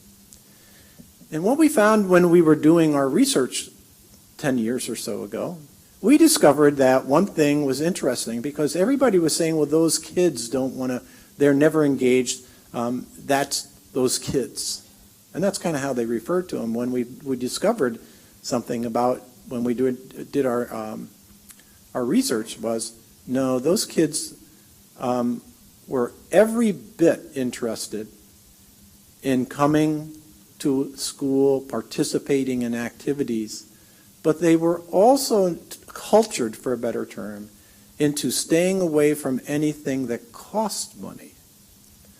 So we started a little project 10 years or so ago, and we started to say, well, we need to identify some opportunities for kids. And one of those that came up, put on the table was, well, we don't have a musical strings program here. And we didn't. We only had band and chorus at the time. And a couple of the administrators even said, well, that's not our kids. And we said, well, what a perfect example. If you really believe that, and then we know that the data shows something different, let's remove the barrier, and the barrier was cost. So the kids could not participate, or in reality, because they didn't have the money in a strings program, even a band program at the time, because they couldn't afford to rent the instruments. So at that point in time, our Board of Education and Community decided that we were going to pay for the leasing, or we actually purchased those instruments, for all the kids that wanted to participate. And lo and behold, year 1, grades 3 and 4, we started a strings program, and this was an experiment. Over 250 kids signed up for strings. And you know what? More than half of those kids were on free and reduced lunch. And the same came true in years 2, 3, and 4. Interesting enough, that 250 grew. Last year, over 750 kids in this district were participants or had been participants in this string program. They demonstrated that every child, every student in this district has the same interest in doing those kinds of things as anybody else, if the opportunity is there and available to them. That was the beginning of us saying, if there's an activity in this school district, the cost to participate in these activities is going to be for free. We are not going to charge for that. We're also not going to charge, as we've decided this year, to pay for breakfast and lunch meals. And our numbers are up significantly as that. So that's erasing the look and feel of poverty, but it's not just in programming, it's also in our facilities. If our facilities look run down and they're in tough shape and they're unsafe, then there's a belief, interestingly enough, a very subtle but a direct belief, that they're not going to get out of their situations socially. So we started to improve the facilities that we had in this district to the point of almost $189 million in capital improvements in this district.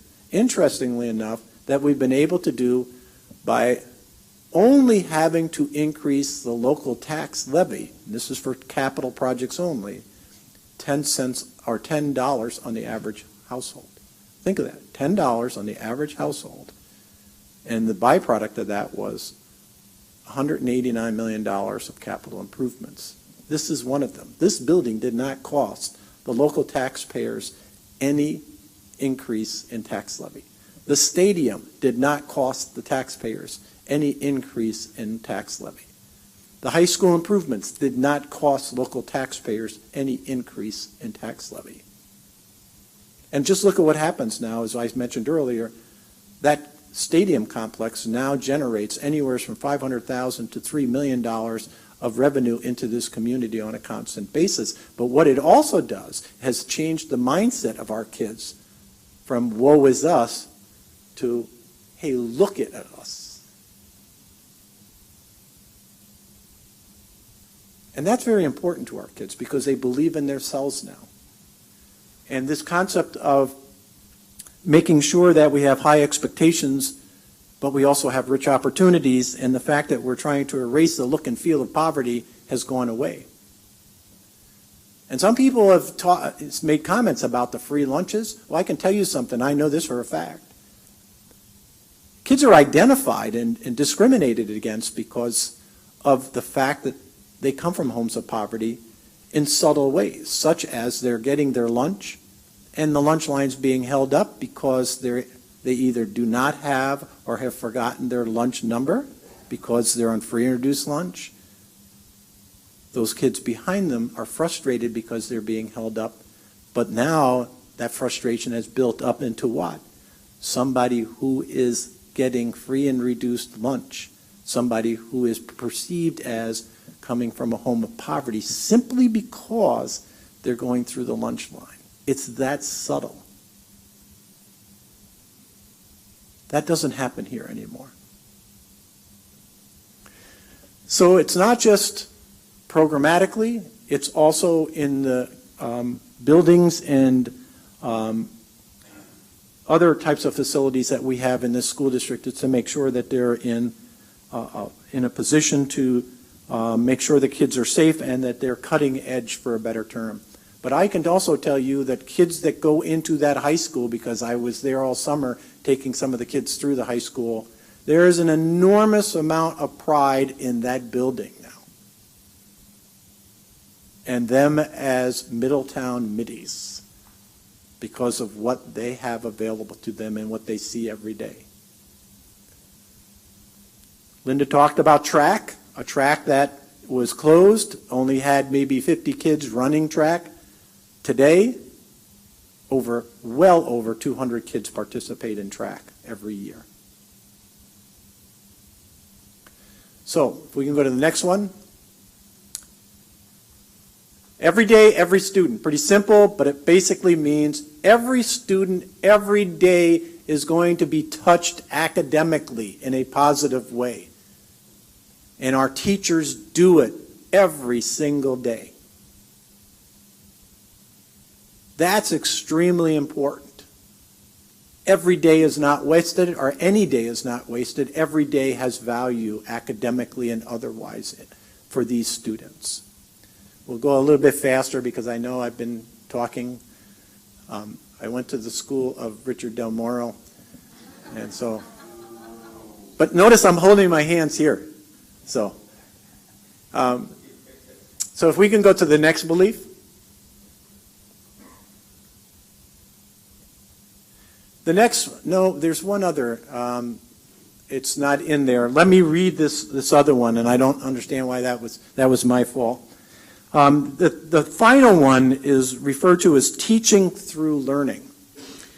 And I'm going to read you this because it's extremely important, because one of the most influential factors on student learning is a classroom teacher with excellent pedagogy and content knowledge who leverages educational technology within a personalized learning environment. The district is committed in supporting continual learning through ongoing professional development, collegial coaching, utilizing teachers on special assignment, and frequent development and or revision of professional resources and materials. The long and short of it is our district for 13 years has stood behind the continual development of our staff here in moving forward, whether it's a change in the state mandates, or curriculums, we still are out there right away, working on them, making sure that we're adhering to them, etc. And supporting our teachers through staff development in a variety of different ways, including using peers to work with them. So that's our belief systems, and the belief systems are extremely important. I'm going to zip through the major programs because most of you already know what they are, but we want to reiterate them to make sure that the commitment to those that are in place now will stay with them. The first is our literacy or reading program. In Middletown, the literacy framework model from the research of Gay Pinnell and Irene Fountas creates a balanced literacy learning environment in which the diverse learners of Middletown can achieve success. The long and short of it is I'm not going to read that, the rest of this. This will be online for you to read. But the long and short of it is our staff, interestingly enough, went to the New York State School Boards Association a month or two ago, back in September. And we brought a document up there which was just hot off the press. It's version 2 of our literacy handbook, which Liz Bowler had led the work on with all of our staff, our teachers.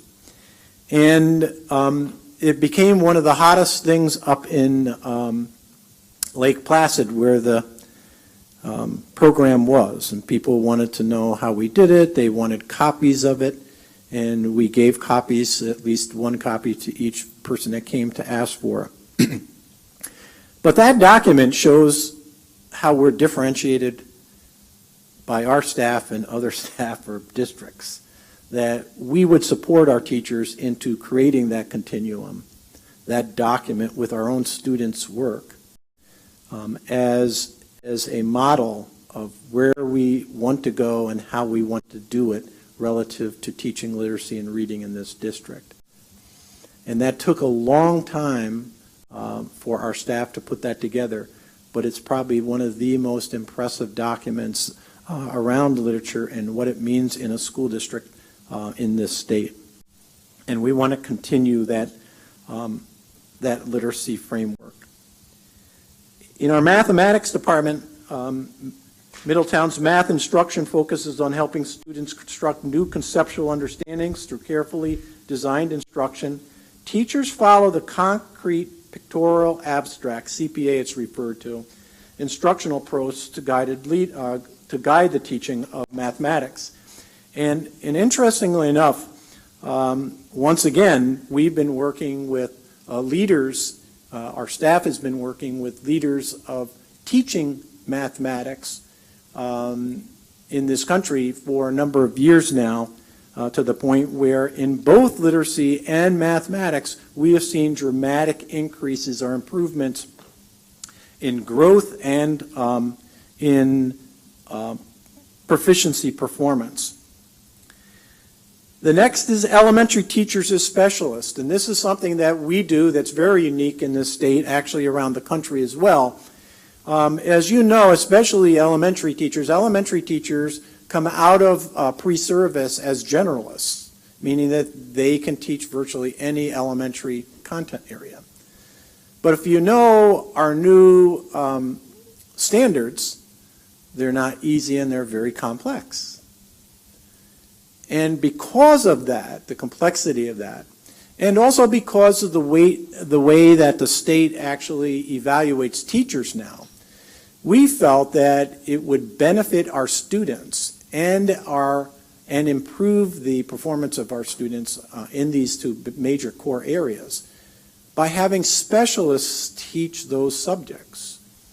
So we broke our teachers into one of two areas, either they're math specialists or they're literacy specialists.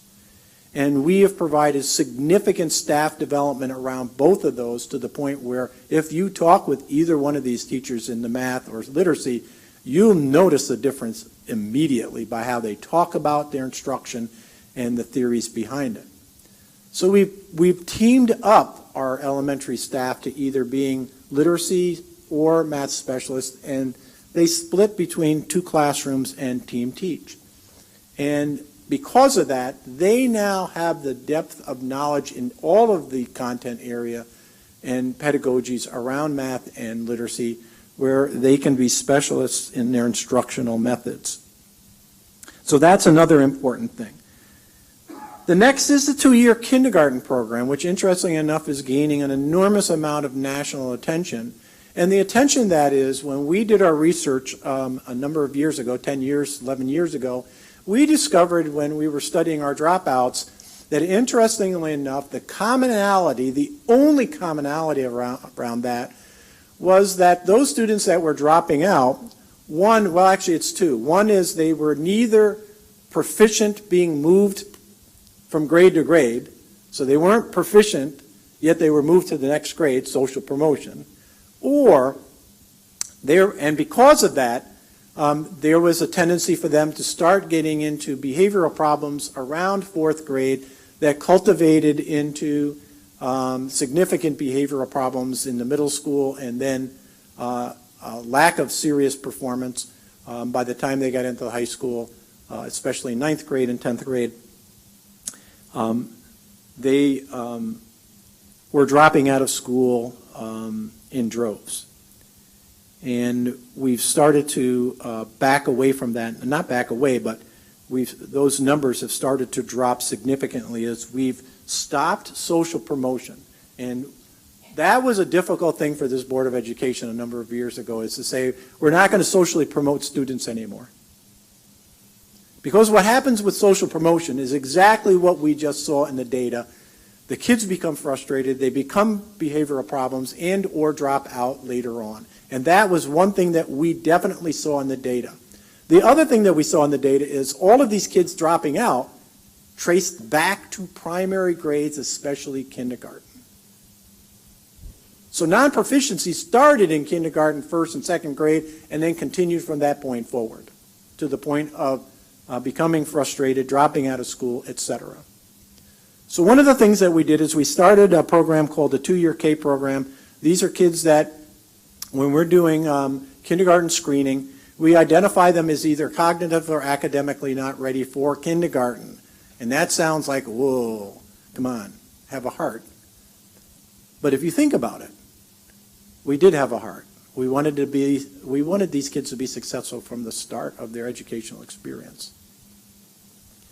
We started 2-year K, and the 2-year K program is designed, remember, to catch the kids that were heretofore statistically targeted for dropping out of school later on in their educational experience. That program has become so effective that when the kids, after 2 years in the K program, the special program for kindergartners, 2-year K, they go into 1st grade, guess what happens? They outperform the general population. What happens in 2nd grade? They outperform the general population. What happens in 3rd grade? They outperform the general population. So why is that important? Well, that's 10% of our population, by the way. Those are kids that won't probably drop out of school now as they go down the line.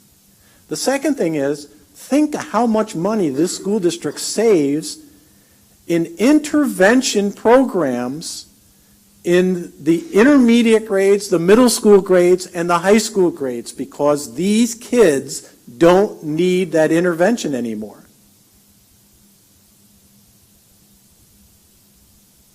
Nationally, we have talked about this, and there's an article coming out pretty soon, but we already have calls to people to come in and they want to study our 2-year K program because they get the concept of front-loading intervention early when the kids don't really think about it that much because they're young.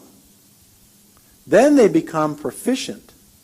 And ironically, I personally have seen another phenomenon that took place in the 3rd grade classrooms, which is what? All of a sudden, remember, these are kids that would be struggling, and how the perception of those kids are as students, learners. Guess how they're treated now in 3rd and 4th grade? Absolutely the opposite. They're treated as the stars, the models. So there's an absolute no reason why that program should go away because of its success. We really have to build upon that program. So then we talked about the no social promotion. We made some tough decisions, and interesting enough, the newspaper, when they did a story about it, they talked to a superintendent on the other side of the river, as I refer to it, the land of milk and honey. And somebody asked them what they thought about us not following this concept of no social promotion. And the superintendent said, well, it's interesting. Personally, I wouldn't have, for a better term, I'll reference him in a different way. I wouldn't have the guts to do that because it would be politically disastrous for me. Think about that statement. I'm not going to do an intervention because it's politically dangerous to me, regardless of what the potential may be to the kids. Well, this Board of Education took it on, and they said yes, and that first year was difficult, ask Rich. But I'll tell you something. It's now in, and there still are kids that struggle, but the vast majority of our kids keep moving through the stages. If you catch them early and build those skills, especially the basic skills, they eventually catch on and become good learners. So the first one is Midpoint, and the Midpoint program is designed for students that are significantly below the next grade's requirements or readiness requirements. They're prerequisite skills for that next grade. These kids that would be targeted for Midpoint are woefully below that. And we don't put them in a repeat program. Go back into a different class, but learn the same thing that you struggled with before. Instead, Midpoint is basically a very highly diagnostic intervention program with all of our interventionists moving into, if you will, think about the tree of knowledge. In this tree of knowledge for every grade, oftentimes with these midpointers, there's branches that haven't grown out yet. Or there's some branches that are weak.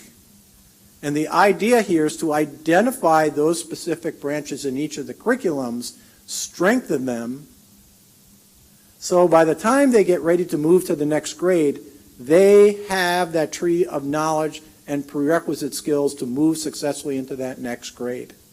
And there are some of our kids that continue to struggle as we move through, but clearly the branches are becoming stronger every year for those kids under this program of Midpoint. The second program is called Transitional, intervention is called Transitional, and that's for students who have prerequisite skills but they're weak and could be subject to a reason for them not doing well in the next grade. We move them to the next grade, but they have these transitional classes that are, again, diagnostic and intervention with a lot of push-in to try to build the branches, strengthen the branches of knowledge for that next grade that may be weak for these individual students.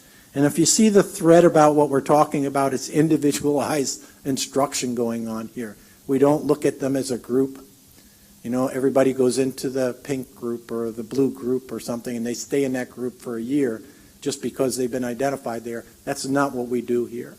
They move as fast as they can and become proficient, keep moving through the curriculum in different ways. And then we have a mastery program for students that are basically what we refer to as, I'll refer to in a simple way as all fours. They're fours in literacy, fours in reading. These are kids that need to be challenged in completely different ways, and we have mastery programs at every grade for them up through grade 7 and 8. Then we go into blended learning. This is one of the programs that we've become nationally recognized for. And interestingly enough, somebody last night that was visiting with our Board of Education made a statement about the fact that not only were we a race to the top recipient, one of 16 nationally, but we were identified by the previous president, President Obama, in one of his annual documents. We were the only race to the top district cited as doing excellent and successful work in this program. So this gentleman that was visiting last night basically stated, not only were we one of 16 nationally, we were the only one that was cited by the administration and the Department of Education as implementing our program successfully. Blended learning has also created very startling increases in proficiency in the core subjects. It also gives the kids the opportunity to become proficient, and if you don't believe that the younger kids can work well and leverage technology, well, we all know they can do it in some ways. Go into our classes. I invite you to go to our kindergarten, first and second grade classes and watch our teachers how they manage those classrooms, and these kids leverage technology, even in kindergarten. It's not like we put them in front of a computer and that's what they do. That's not what happens in blended learning. And that's not how students use technology well. It's all teacher-directed and managed. And it's a wonderful experience. I'm taking a long time, but I think this is important to take a long time. I want to tell a story when we opened this building up. We had Senator Schumer here, and I'll be honest, I don't know if you've all seen Senator Schumer. Sometimes he looks a little bit,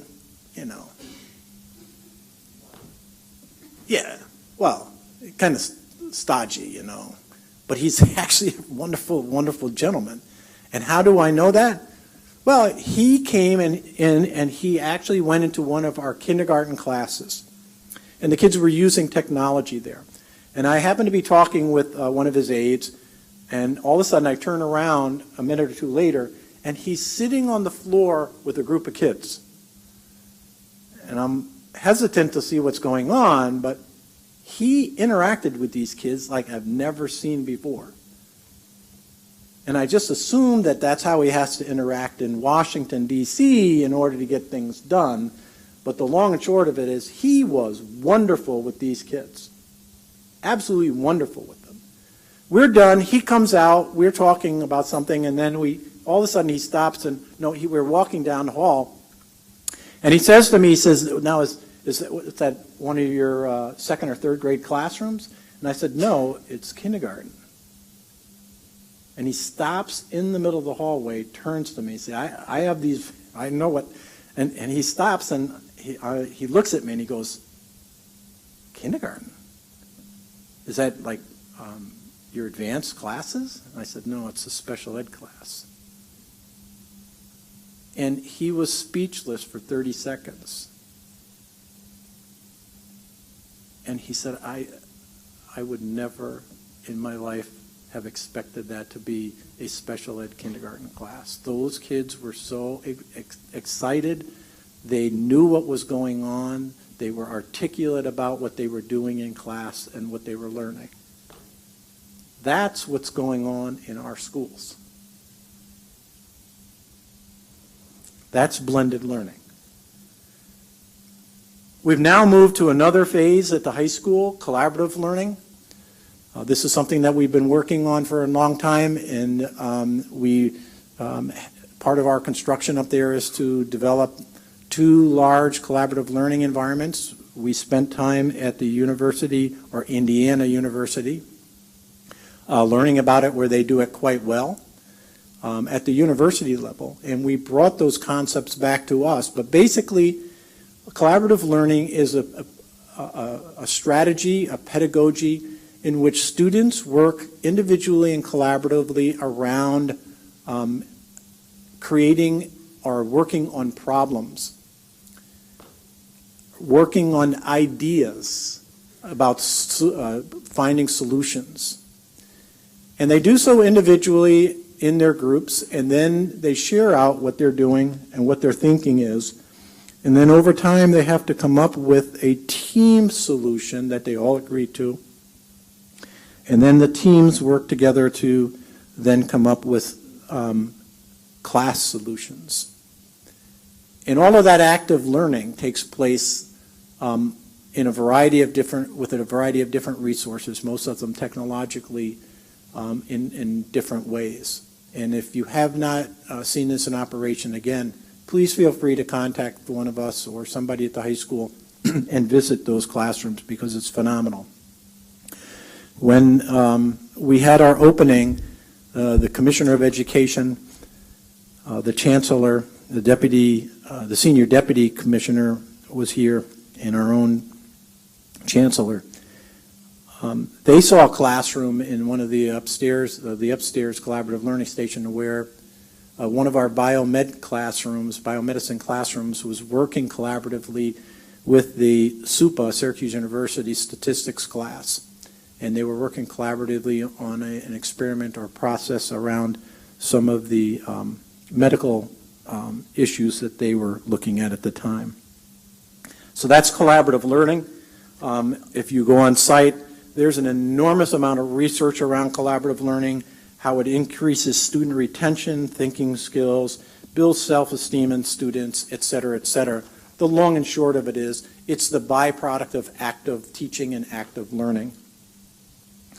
We have also moved in and become nationally recognized in open educational resources. Open educational resources, or OER, are digitally or related types of resources that are online for students to learn. And what it does is it provides the ability to individualize resources for individual student needs.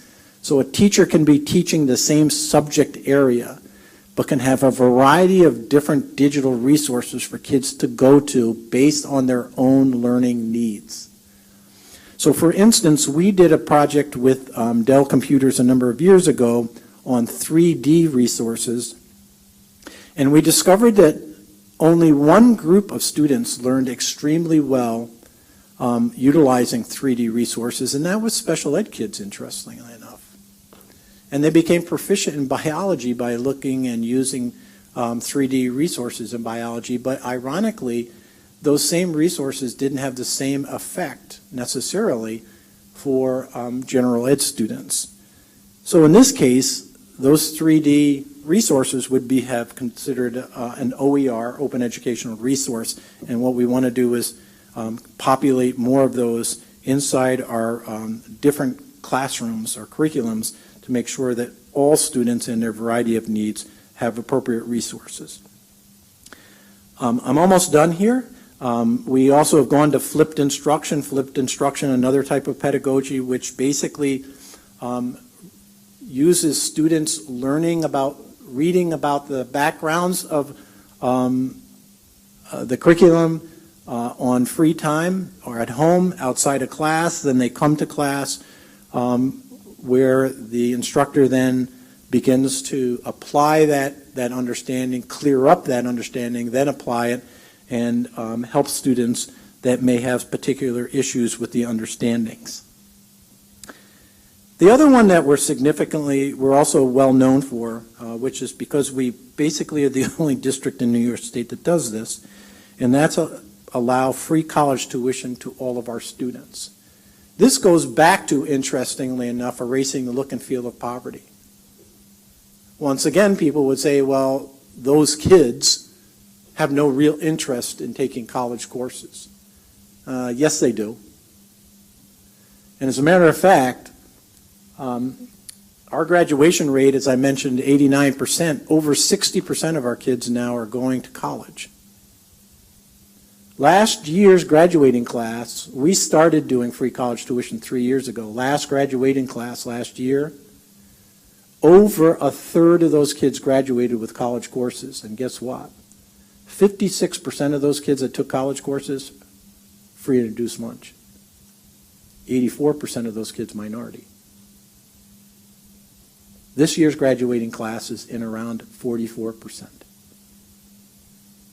You erase the look and feel of poverty, you give every student the same opportunity, guess what? They take advantage of it, regardless of their background and family or economic situation.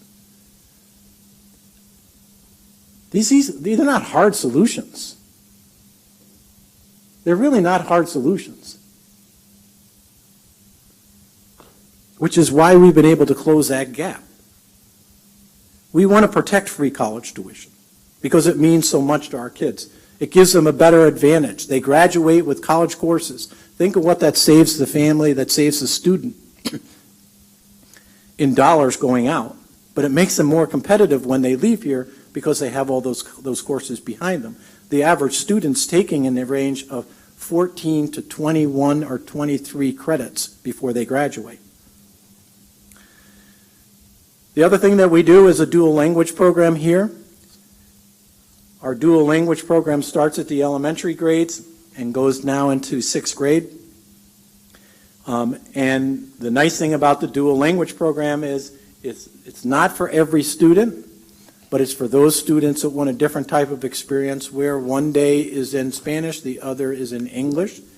And by the time they get into the 7th, 8th grade range, they can now, correct me, Rich, qualify to take some of the examinations for Regents courses, correct? So that's our dual language. Those are fun to see too. And then the last one I want to talk to is new to country. Over the last 13 years, our demographics have changed significantly. We were predominantly white, 60-some-odd% white. We're now 60-some-odd% Hispanic. Our black students percentage has pretty much stayed the same, but our whites have gone from the majority. Now they, for all practical purposes, are the lowest percentage of our ethnicity in our school district. But we also, as a result of the changing demographics, have a number of kids that come to us brand new from different countries. And in this state, the interesting thing or unfairness is that once they go into the high school at 9th grade, or any grade for that matter, they have 1 year before they have to take a state examination. That would be like you or I going to Germany, and in year 2 of sitting over in Germany, we now have to take one of the German state examinations. I wouldn't make it over there, that's for sure. Well, that's the same for these kids that are coming here. And in most of these cases, where they're coming from, oftentimes they have free education only up to maybe the 3rd, 4th, or 5th grade. And then they're done because then their parents would have to pay for the remaining education. And the vast majority of them don't get that. But they come here out of school for a number of years, and then they have to get into our school system. So the New to Country program, which was developed in conjunction with the BOCES last year, gives our students that are new to country a year in that program, and sometime 2 years in that program, to get acclimated to our country, begin learning English, and gives us a good time, a year or more, in working with them academically. So by the time they go into the high school or into one of our grades, they are 1 or 2 years ahead of the game where they can acclimate a lot easier and be more successful. That's another program that we really don't want to stop providing as options for our kids as well. So that's kind of it in a nutshell. I don't know if any of the board members have questions that they'd like to ask now. But what we're basically doing is asking the Board of Education. I have a statement. It says the ECSDM Board of Education hereby directs a 5-year continuation and further development of the attached pedagogical and academic structures which have resulted in the elimination, reduction of economic and ethnic performance gaps among all students and has significantly increased graduation rates and student proficiency levels. We need to stabilize that which we are doing, regardless of who comes here. We need to send a message to our community, our students and parents, that we're going to keep moving forward. We're not stopping, we're not going backwards. We know what we've been able to accomplish. This community has put an enormous amount of effort into where we are today They've been highly successful, and we don't want to stop. And we want to make sure that that message is clear and loud. Thank you, Dr. Eastwood. And I think the people, not only in the audience, but the people watching this and who will watch it, can see how dedicated this man has been over 13 and a half years. You know, other individuals would just walk away and say, see you later. But I'm of the belief that our superintendent really cares what happens to this district, as does our assistant superintendent and the administrative and instructional staff. And he'd be the first one to admit it, that all of these programs could not have been actuated without a dedicated instructional staff. So we're going to be asked to approve this as a 5-year plan. And you can see two things: how depressed we are that the superintendent is leaving, and the second thing, the challenge that this board will face in selecting a new instructional leader for all the stakeholders in this district. It's going to be a monumental task. We've already started the process. So that's it. And as the superintendent said, this is letter J, I believe, to adopt this as a 5-year plan.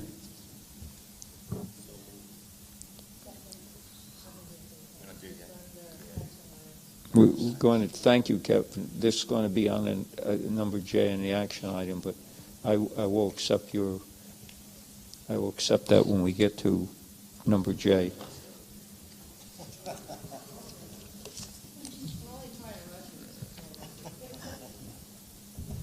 Right, now, speaking about action items,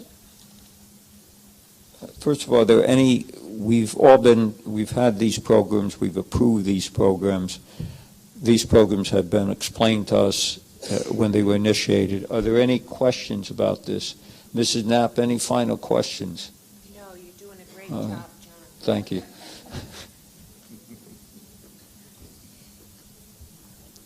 So let's now go on to the action items and approve of financial memorandum number 13. Any discussion? All in favor? Aye. Any opposed? Passes unanimously. Approval of special service memorandum number 10. Motion to approve this? So moved. Any discussion? All in favor? Aye. Passes unanimously.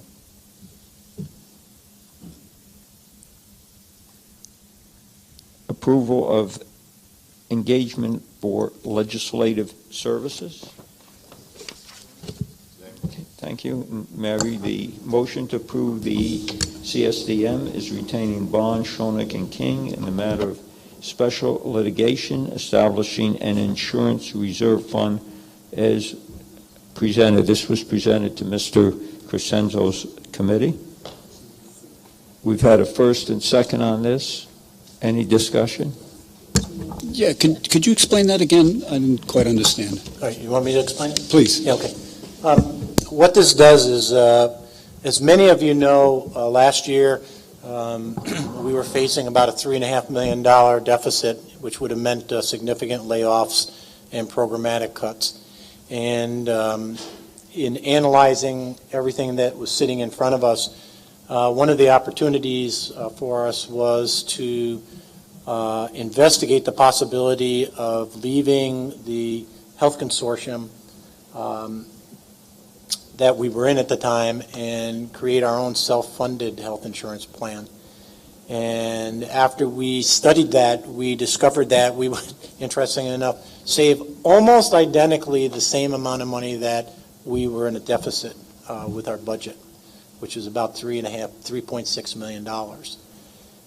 And the board studied that. We brought an actuary specialist in to work with us. And when it was all said and done, we actually moved forward with that. And interestingly enough, we are on target for saving that amount of money that we projected. Not only that, but we were able to improve the benefits to our employees. So not only did we save $3.5 million by going into this plan, but we were also able to move into a better health insurance plan program for our own employees. Although it's self-insured, it's important. So the important part for us right now, very similar to what Mr. Gomez is talking about with legislation associated with safety on school buses and passing school buses. We now have to seek and work with our elected officials to try to get the identical thing that Menacing Valley received 2 years ago, or almost 2 years ago, which was the ability and authority by the legislature to create our own insurance reserve account. And we need that in order that if we have any catastrophic illnesses inside of our members, that we can offset that through the reserve account specific to the health reserve. Does that make sense? Okay. I believe we thought it was going to pass last year. We asked that it passed, did we not? Yeah, but we need to be a little bit more aggressive or forward-thinking. And the gentleman that worked for Bonchenick and King is knowledgeable about what we've done. He's worked with other school districts in that area. So. Now, we've approved that motion, have we not? Okay. Okay, we have first and second. We've had our discussion. All in favor? Aye. Any opposed? Thank you. Approval of change orders, and the change order committee, Mrs. Blumenau is on that, Mrs. Knapp's on that, and I am on the change order committee. And Mr. Scott runs that change order committee, and he calls meetings when items need to be done and items that have come up. So we've had a chance to study all these change orders. So I'd like a motion to approve the change orders as presented. Second on that. Any discussion? Discussion, Mrs. Tobiasen? Okay, thank you. All in favor? Aye. Any opposed? Thank you. Motion passes unanimously.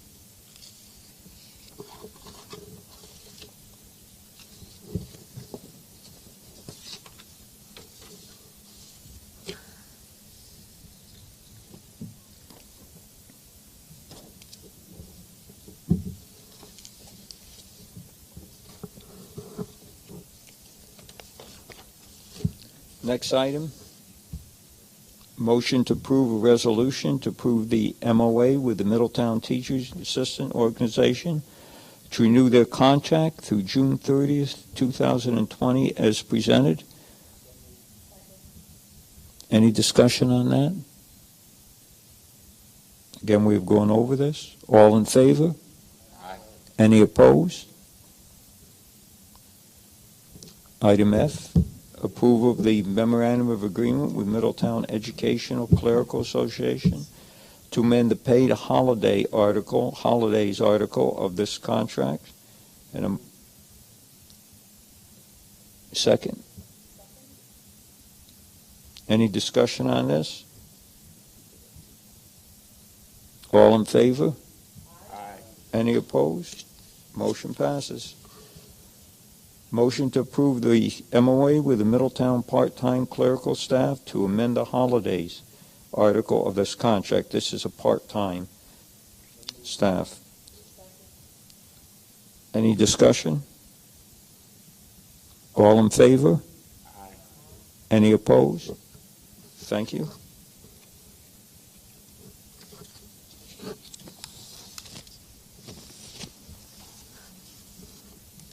Now we go to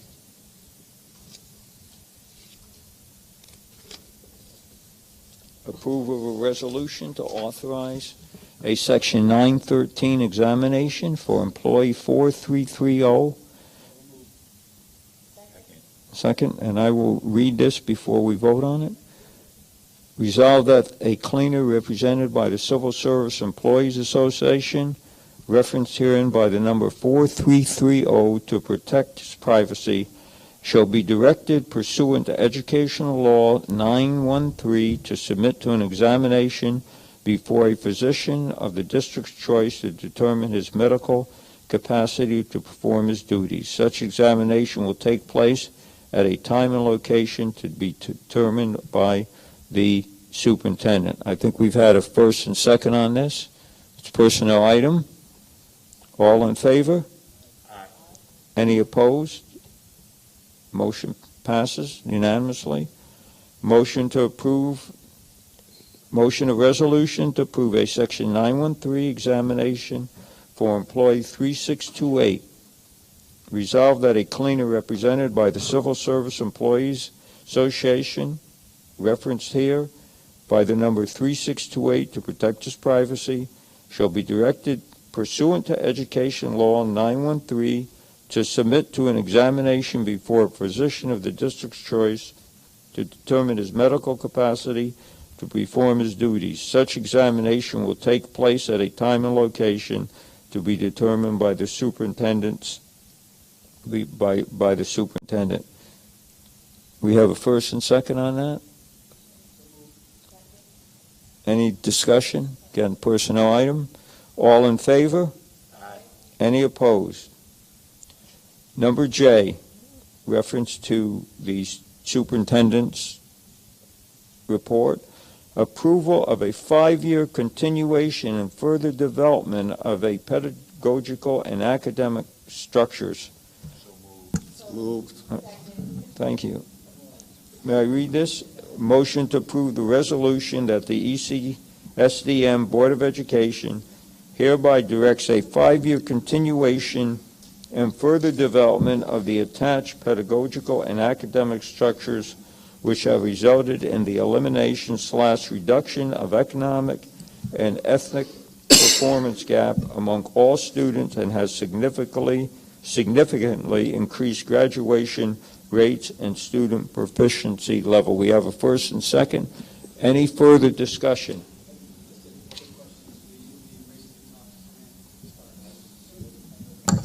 Yeah, there's a question a lot of people ask about Race to the Top, and they assume that when that goes away, that those funds go away, that everything drops off the face of the earth. And once again, we're one of the very few districts. I don't think there was I don't think there was any other Race to the Top district that did this. But I will also tell you that that's not for us. We have embedded over the last 3 years, knowing that down the road these things would happen, we have built up our general fund budget in order to take care of these programs. We've always, every federal and state grant that we've received here, for those programs that have been successful for us, we've always embedded them back into our general fund budget to make sure that those programs are sustained. So every one of the programs have been taken care of inside the general fund budget, and they will continue. So this money will be put into the general fund perpetually? It already is. It has been for the last 3 years. We've been moving staff into general fund in order to make sure that those programs continue. We knew we could never do it all at one time, so we did it individually over a number of years. So every so often, every couple of years now, we've added more staff back in that would be teaching these types of teachers. So we're fully covered on the Race to the Top that are important to us academically. Now, there are some things in the Race to the Top that were other types of projects, those programs go away, but the projects have been completed. Thank you, Mr. Crescenzo, for bringing that up. And let me back up a minute. We have that motion. We had a first and second on that. Any further discussion? All in favor? Aye. Any opposed? Thank you very much, and thank you for presenting that. That will most definitely be a challenge for the incoming superintendent and incoming new board members as we go along. Any committee reports?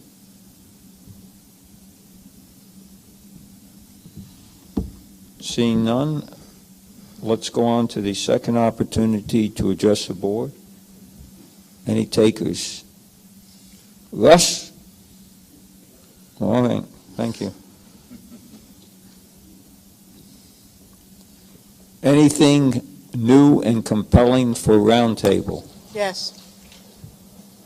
Go right ahead, Mrs. Tobias. I would suggest that my fellow board members, Louisa Ingrassia, has sent each of us a note with regards asking us to please get the board meetings back on the local access channel. I realize they run a recording the following weekend, but people like my 86-year-old mother, who has paid school taxes since 1957, would like to watch. Thank you. It is addressed to every board member. And the local access channel, Mr. Crescenzo is going to take care of that. Thank you. Well, I'm sure that her mother would have liked to have seen Of course. Lou. Why not? Yeah, and if I may add, the same concern has been brought to my attention. I know that the President of the Common Council, Mr. Honorable Miguel Rodriguez, also raised the same concern. And I believe it will benefit us as a community, personally, if we were to go back on the TV channel. We'll be reaching a greater audience, and we'll have a greater portion of the population, parents, teachers, neighbors, residents, be able to take part and see this is a very important part of the community.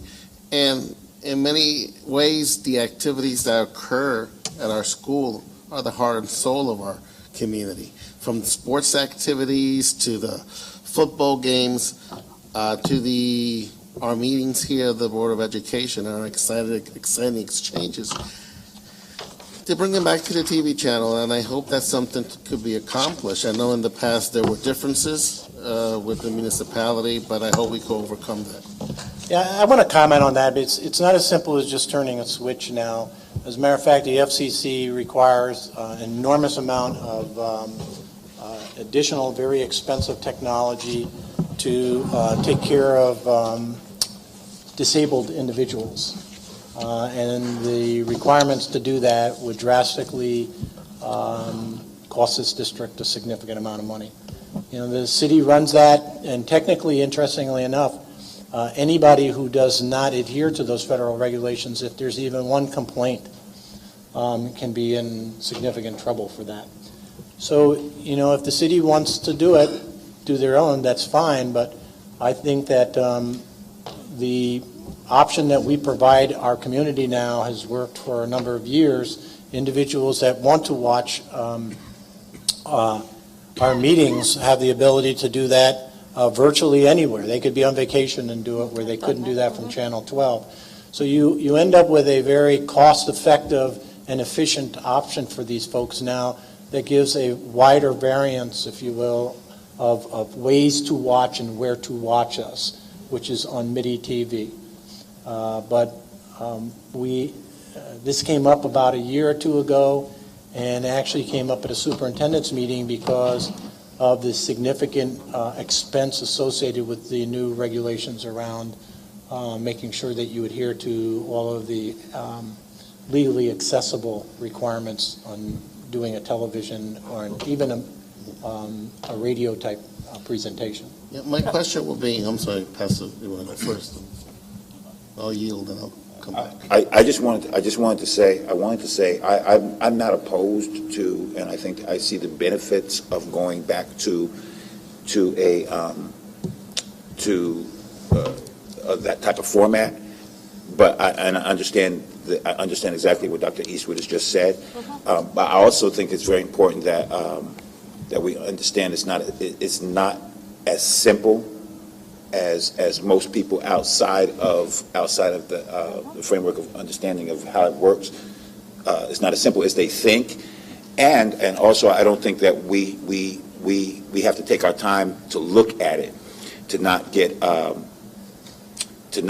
caught up in a social media buzz, because I've been surveying the social media buzz throughout the course of the evening, and my concern is I'm not against it, but my concern is, and it was also mentioned, understanding that even if we were to go back to that format, that many people here in the town now don't even carry cable.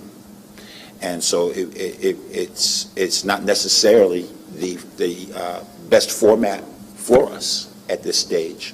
But I'm not opposed to it. But again, there's a lot of things that we have to look at. So I don't want us to get caught up in the buzz that's going on right now. I think the buzz is necessary to start the conversation, but let's have the conversation and not get caught up in that and too much of the other stuff. I just wanted to add, I agree with Bishop Williams. I think it's a good idea to start the conversation. And my question was, since this looks like these are federal regulations creating a unnecessary burden on not just our district, but our school districts, has there been any talk among the different school districts to make an appeal to our federal elected officials to see if we could get these regulations waived, because it's unfair overall that federal regulations are actually burdening and not assisting the use of the means of communication. That's an interesting conservative perspective. The fact of the matter, though, is everyone has equal right that when you start to broadcast, they have every right to have accessibility to that option. And what I'm saying is that accessibility is extremely expensive. And we're not talking about a few bucks. We're talking about a lot of money in order to comply with all those regulations. Second, we don't have any of that equipment anymore. We do have cameras here, and we are able to push it over the internet.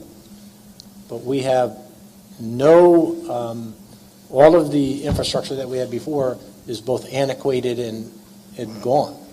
So it's not as simple as what people think. And as I said, thirdly, people know how to watch us. We can check every so often about how many people are online watching our shows.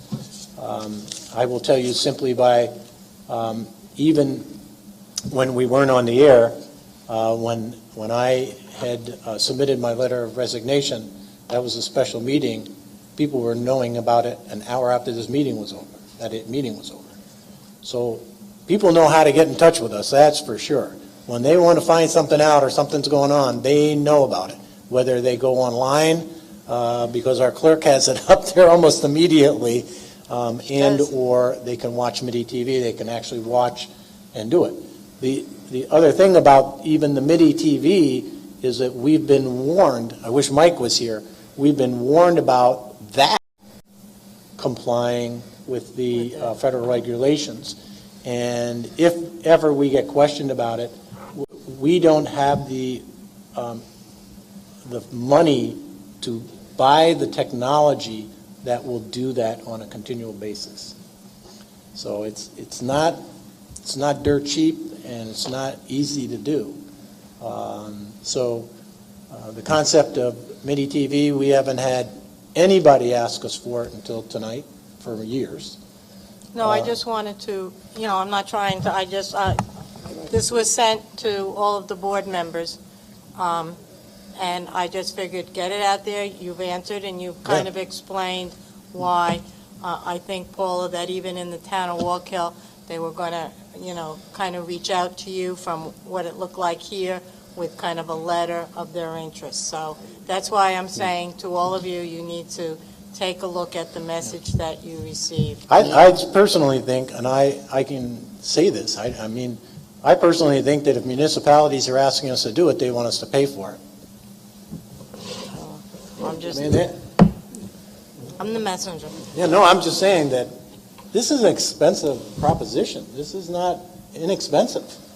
Perhaps And that's a realization that they didn't, you know. I think the request came more or less from the private sector. So, I mean, I don't think the municipalities are involved as of yet. No. Even if there's a comment, I don't think they're involved as yet. But I absolutely, totally agree with you, Dr. Eastwood, in respects to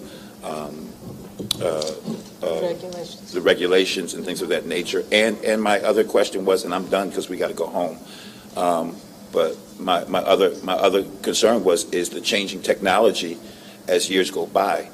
Things change from year to year. You know, we've been on MIDI TV for how many years now? To go back, significant, yeah. It wouldn't. I mean, it'd have to be a significant change. It'd have to be a way of change of doing things to bring things up to date. And I don't think that's as easy as everybody thinks. Mm-hmm. It's not as easy as just saying, let's do it, click in, boom, boom, et cetera, et cetera. It just doesn't work that way. So the conversation has been started. The conversation has been made. We'll see where it goes from there. We've got to be concerned about those regulations and we'll address what they have to what they say as we go along. With respect, and again, May I interject a second? Because Mr. Brownstone, Mark, did you want to speak on technology? Latest, you were sort of waving here. You know, okay. 23, yeah. They did mention that, though. Channel 23 should be announced. And that was mentioned. What the request was for the live broadcast, which we do have on MIDI TV. The request was for a live broadcast, and it was mentioned that they understand that we are on Channel 23 and that it's broadcast later on. And I've watched it on Channel 23. Yeah, just understand that Channel 23 is subject to the same rules and regulations, and all it takes is one person to say, hey, wait a minute. And I will tell you, when the superintendents were discussing this, part of it came up because the banks. There are individuals now that are going around and finding flaws in the same type of technology that's supposed to be used, like at ATMs and those types of things, and then they sue them. They sue the banks for non-compliance. So, I mean, it's an interesting world out there, and these laws are on the books, and I don't think that they're going anywhere because people believe that if you have access, it should be access for all. Can I sue because I don't like this color? No. That's the type of world that we live in. I mean that. Just to end my remarks further, I do thank Dr. Eastwood for sharing the information with respect to the federal regulations. And again, I urged school board associations and all parties interested to reach out to the federal government. I don't think the government's job is to be a master, it's to be the servant of the people, especially when it comes to the ability of local government, school boards included, to be able to have free democratic dialogue with the community. So whether it's trying to regulate our use of the internet or any other means of communication, it should be subject to high-end scrutiny. And I hope that obviously we'll see change in Washington will be in our favor and not cause unnecessary burdens or expenses on us. Yeah, I will tell you this. If you'd like, we could do a study. It would take us probably 6 months to get it done. But the interference by the federal and state government and its regulations to us is probably in the $30, $40, $50 million range. And it keeps growing every year. So there is nobody interested in stopping this train or that train. It's regulation is regulation is regulation, and it's somewhat out of control. And I think, as I mentioned earlier, if you just look at the special education laws relative to Pennsylvania and New York, it's 10 times the length of document because Pennsylvania stays with the federal regulation. New York has added significantly to that in numerous pages in regulation that we have here. It's very, very expensive. So, I mean, regulation, whether it's the FCC regulation in this case or other regulations, I'm not going to quip or debate the issue that it's out of control. It's out of control. But we would be fighting every department in the federal government and the State Department because they come from all over the place. And remember this, we are one of the 10 or 11 most underfunded school districts in New York State. So even though we may not look it, we've been creative. But sooner or later, that's going to catch up with us. Which is a disaster for our kids. It's eating away, and it's a dangerous cancer. What's happening? So, if they want to stop regulation, the amount of unfunded mandates alone in this state, we could give back probably a third of our local taxes to our taxpayers, simply by getting rid of what we may consider as unnecessary regulation. It's not small change. No, it's not. But it's not going to happen. I mean, I'm trying to be a realist here. It's not going to happen. So the best for us is to find ways of communicating with our constituency, leveraging the technology that we have in the district that's less expensive. And I think we've done that with MIDI TV. And then, of course, utilizing Channel 23 for a later broadcast. But, so, I mean, I don't mean to be argumentative. I think that the point here is that we've done quite well by our constituency. Otherwise, this would have been risen as an issue all for the last, I want to say, 5 or 6 years, guys. And we've not had a virtual complaint since then. And people seem to be migrating to our MIDI TV if they want to watch us on a live situation. So, you know, I want to thank Mrs. Tobiasen for bringing this up and Mr. Gomez, and I also want to thank the individuals here tonight who stuck with us. Why don't you go home now? Go ahead. Can I have the final word, Mr. Perino? Mr. Perino, I don't know where this came from, but I want to thank whoever is responsible for this. Every board member got this really nice athletic pullover, and it's really nice. So whoever was behind this, thank you very, very much. I truly appreciate it. Anybody know? Santa, early. Well, you know what? Tomorrow's my birthday, so this is an early birthday. And before I ask for a motion of adjournment, Mrs. Tobiasen and Mr. Gomez, why don't you're interested in this, why don't you form a committee and investigate the federal regulations and the technology that would allow us to go back on Channel 20, and I know Channel 20 well as I originated it, and I negotiated the first contract with cable and the late Alderman, God bless his soul, Mr. Kelly. So why don't you, Rose, you're interested in this, Mr. Perino, I was relaying a message that was sent to all of the board members from this. I'm not complaining. I'm saying you're not in any committee this year, so why don't you chair that committee? I think it's an excellent idea, but we have to have the facts of that. Thank you. Motion to adjourn, and do we have to go back into executive session? No. Okay, we've taken care of. Motion to adjourn the meeting? Have a good night. Second, thank you. We're done. Thanks for staying here.